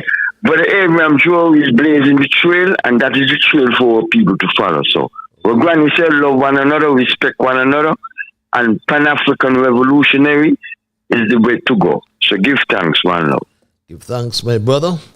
I've got a few more minutes. I'll perhaps take maybe 2 more calls. If my callers can be guided by the rules of brevity, please go back to running number 1, because you sound like you are in the house.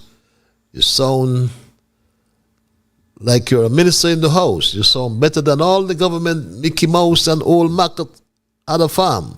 A serious listener and viewer reads this email. Patches, good night. Imagine Labour is sending home people at 55, but today Congress's aunt, who is also his permanent secretary, is celebrating her birthday, where she makes 60 plus years today and still working. Well, Congress thinks that this country belongs to him and his families. Patches, currently she's on vacation. We want Congress to know that we, the staff of the post office and the Department of Technology, do not want to see your auntie coming back through that door. We don't need her. She needs to go home to spend time in her house that she's afraid of. Imagine persons 55 are getting letters but cannot find a letter to give your auntie. Boy, we can't wait for elections to come. Caller, you're live. Hello, caller. Yes, greetings, my brother. Blessed love to your brother Patches, and blessed night to your listeners. By social media, as I call it, Facebook, as I say Facebook, and YouTube, as I say YouTube. all these corrupted media stream are really making our people not being valued for a unification approach. All these here is time now we said, well, let's talk something about the patches. You outline about your thesis and what you see within the aspect of this administration towards leading our people into hell. That's what you're stating on. They're going to hell in a labor hand basket. That is what's the title. St. Kitts and Nevis going to hell in a labor hand basket. In labor hand basket. In the format, I would like to ask, who will be when the formality of what you will now? What will be the details if something of this go further, like how you're discussing now? Will you challenge it on the grounds of what you're saying today? Because I don't tell you, these politicians ain't gonna make no claim unless they restructure themselves from the Mason. And I are running away from this year. All the prime ministers them in the region are members of the Mason, and they are not.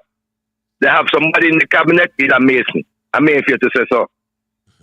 And the other day I meet one high-ranking Mason, and he tell me, man, stop bombarding us so hard on the wage and so. Me not bombard the Mason. Me just say, stop cover up the place with our infiltration and our people. That's what we need to know. All these movements that you're bringing out is not value for educational drive. It's just for a political structure you're bringing out here.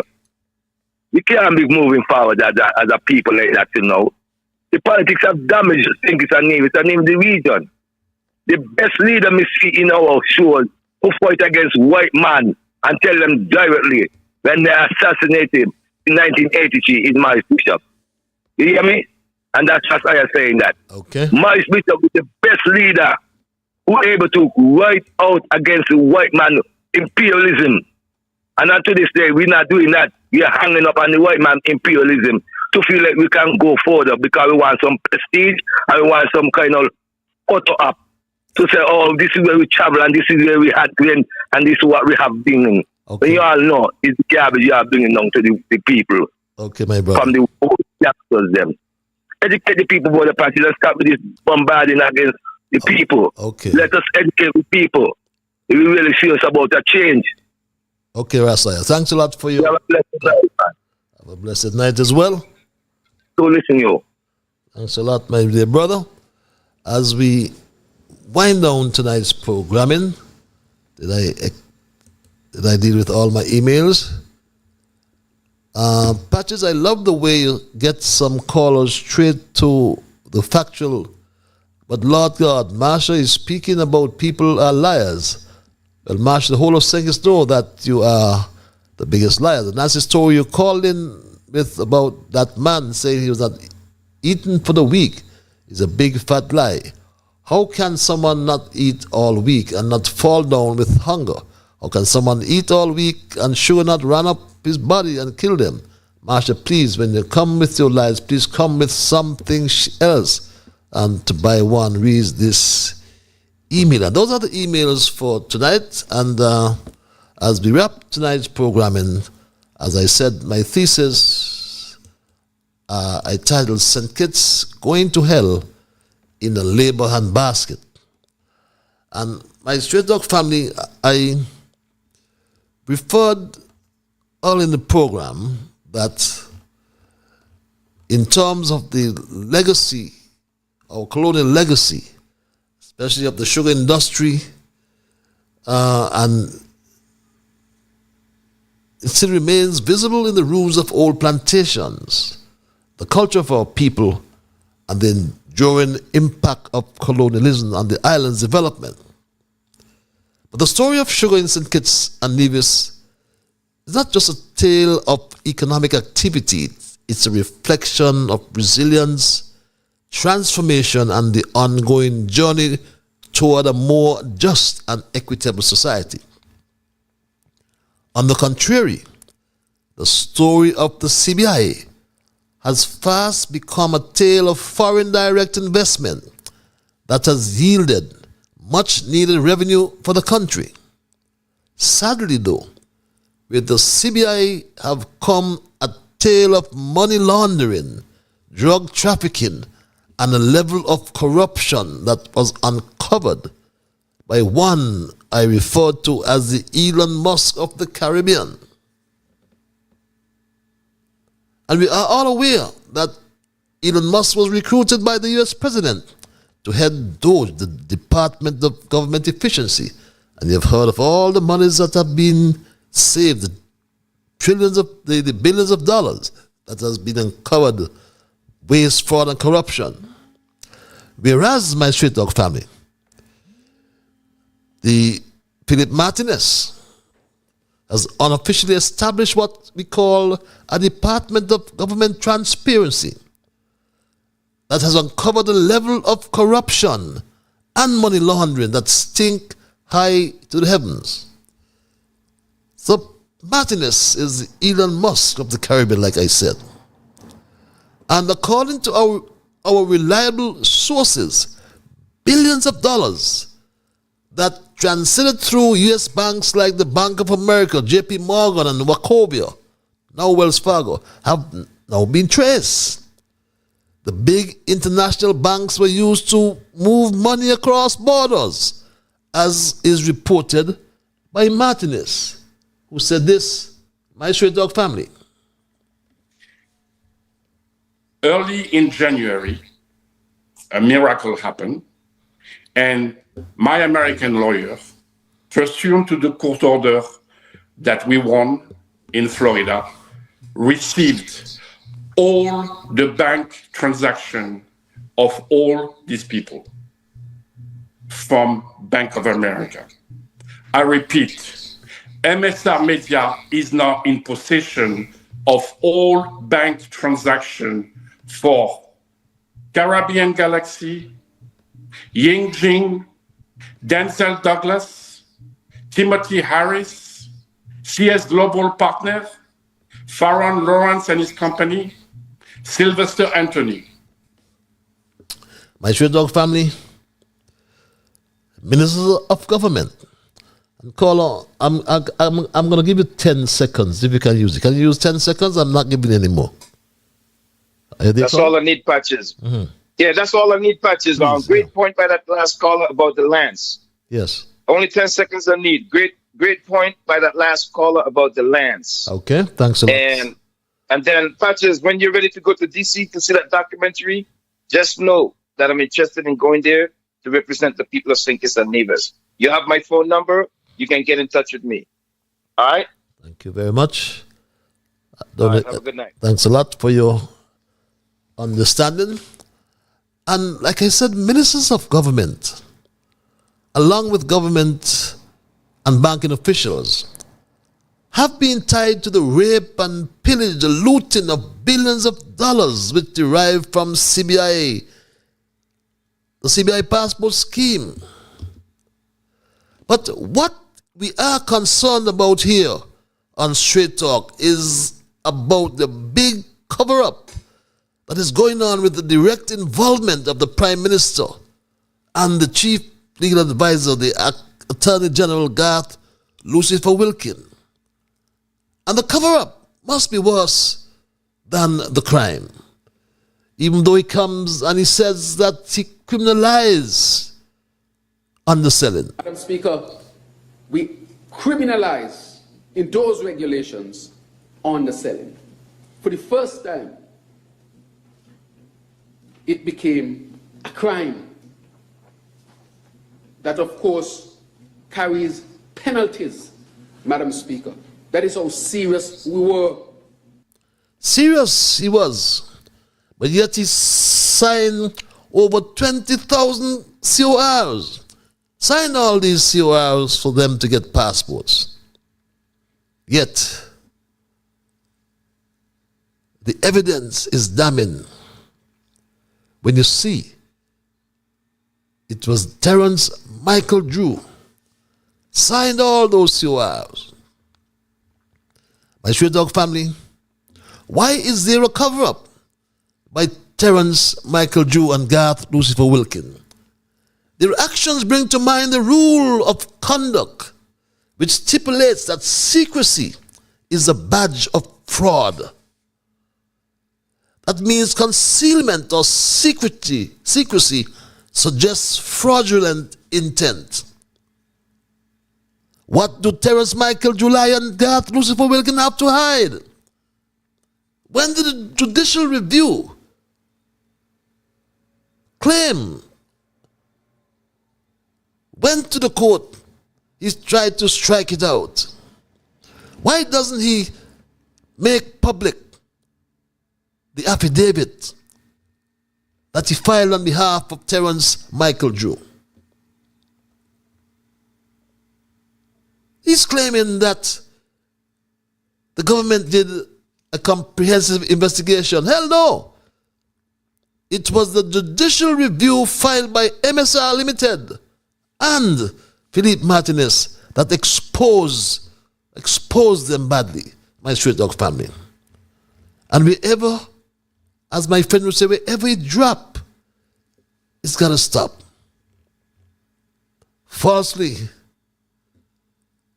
he's trying to say, falsely, government officials are accused. Why don't you come out and tell us that there's no one in your cabinet who has condos in Dubai, has millions of dollars? Tell us that the former chair of the board of governors of the CBI has not moved millions through the United States of America. Like I said earlier, secrecy is a badge of fraud, my Straight Dog family. And case courts have found that public welfare demands that public justice not be victims of deception and fraud, highlighting the seriousness with which the courts view fraudulent concealment, my Straight Dog family. And is it a case of willful blindness that Garth Lucifer Wilkin does not see that and tell his boss July what to do? My Straight Dog family, did Terrence Michael July and Garth Lucifer Wilkin pretend not to know something that they reasonably should have known, especially in these cases involving fraud, corruption, and money laundering? But my Straight Dog family, I want to end that we the people must take charge. We must find a plan to ensure that we have a level playing field. My Straight Dog family, we keep changing the actors, but it is the same film with a new director. The political landscape must be changed and the country cleaned up once and for all. In the political theater of St. Kitts Nevis, elections have become little more than casting calls in a play whose script never changes, while the actors, the politicians, rotate in and out of roles with each election cycle. The storyline remains painfully familiar. Promises made, promises not kept. Public trust tested, and power consolidated under the direction of yet another prime minister. This persistent recycling of personalities marks a deeper issue: the absence of genuine systemic change and political culture that continues to prioritize party loyalty and personal ambition over national progress and public good. The heart of the problem lies not in who holds office, but in how power is exercised and to what end. My Straight Dog family, leadership has become synonymous with control rather than service, and elections serve as a means of musical chairs rather than meaningful transformation. Unless we move beyond the superficial swapping of leaders and begin to demand a new script, one grounded in integrity, transparency, and accountability, the political landscape will remain stagnant. What was once a movement driven by people's hopes, aspirations, and the collective push for representation has over time become entangled in the machinery of party politics. The revolving door of leadership, often recycling familiar faces and entrenched ideologies, has led to a growing disillusionment, my Straight Dog family. The survival and progression of our Twin Island Federation demand a return to the people, not as voters alone, but as the source of leadership. Political redemption lies not in new slogans or rebranded parties, but in identifying and elevating individuals of sound morals, proven integrity, and an unshakable commitment to the people's welfare, my Straight Dog family. And that quotation from that lady tonight, a nation of sheep will beget a government of wolves. And history has shown nations rise or fall by the banners they wave. Nations rise or fall not, I should say, by the banners they wave, but by the values they uphold. It is time we choose values over vanity, people over party, and purpose over politics. If not, then St. Kitts Nevis going to hell in Labour Handbasket. That's my story tonight, and I am not going to change it. I want to thank Almighty God for guiding our conversation tonight, as always. I want to thank you, the many viewers who just listen. There are those of you who called, those of you who send emails. Just remember, all of you, every single one of you, are the ones who make Straight Talk. And for that reason, I say a big, big thank you. I am Ian Patches Liburd, and God's Spear, we will connect on Monday for another edition of Straight Talk. Until that time, be good to yourselves and to all whom you meet. And have yourselves a wonderful weekend. I'm going to church. What about you? Some of you may go to the beach. Whatever you do it with moderation. And remember that when you wake in the morning, thank God for the morning light. Thank Him for taking you through the night. And my Straight Talk family, keep moving on. Bye-bye. Until we connect on Monday.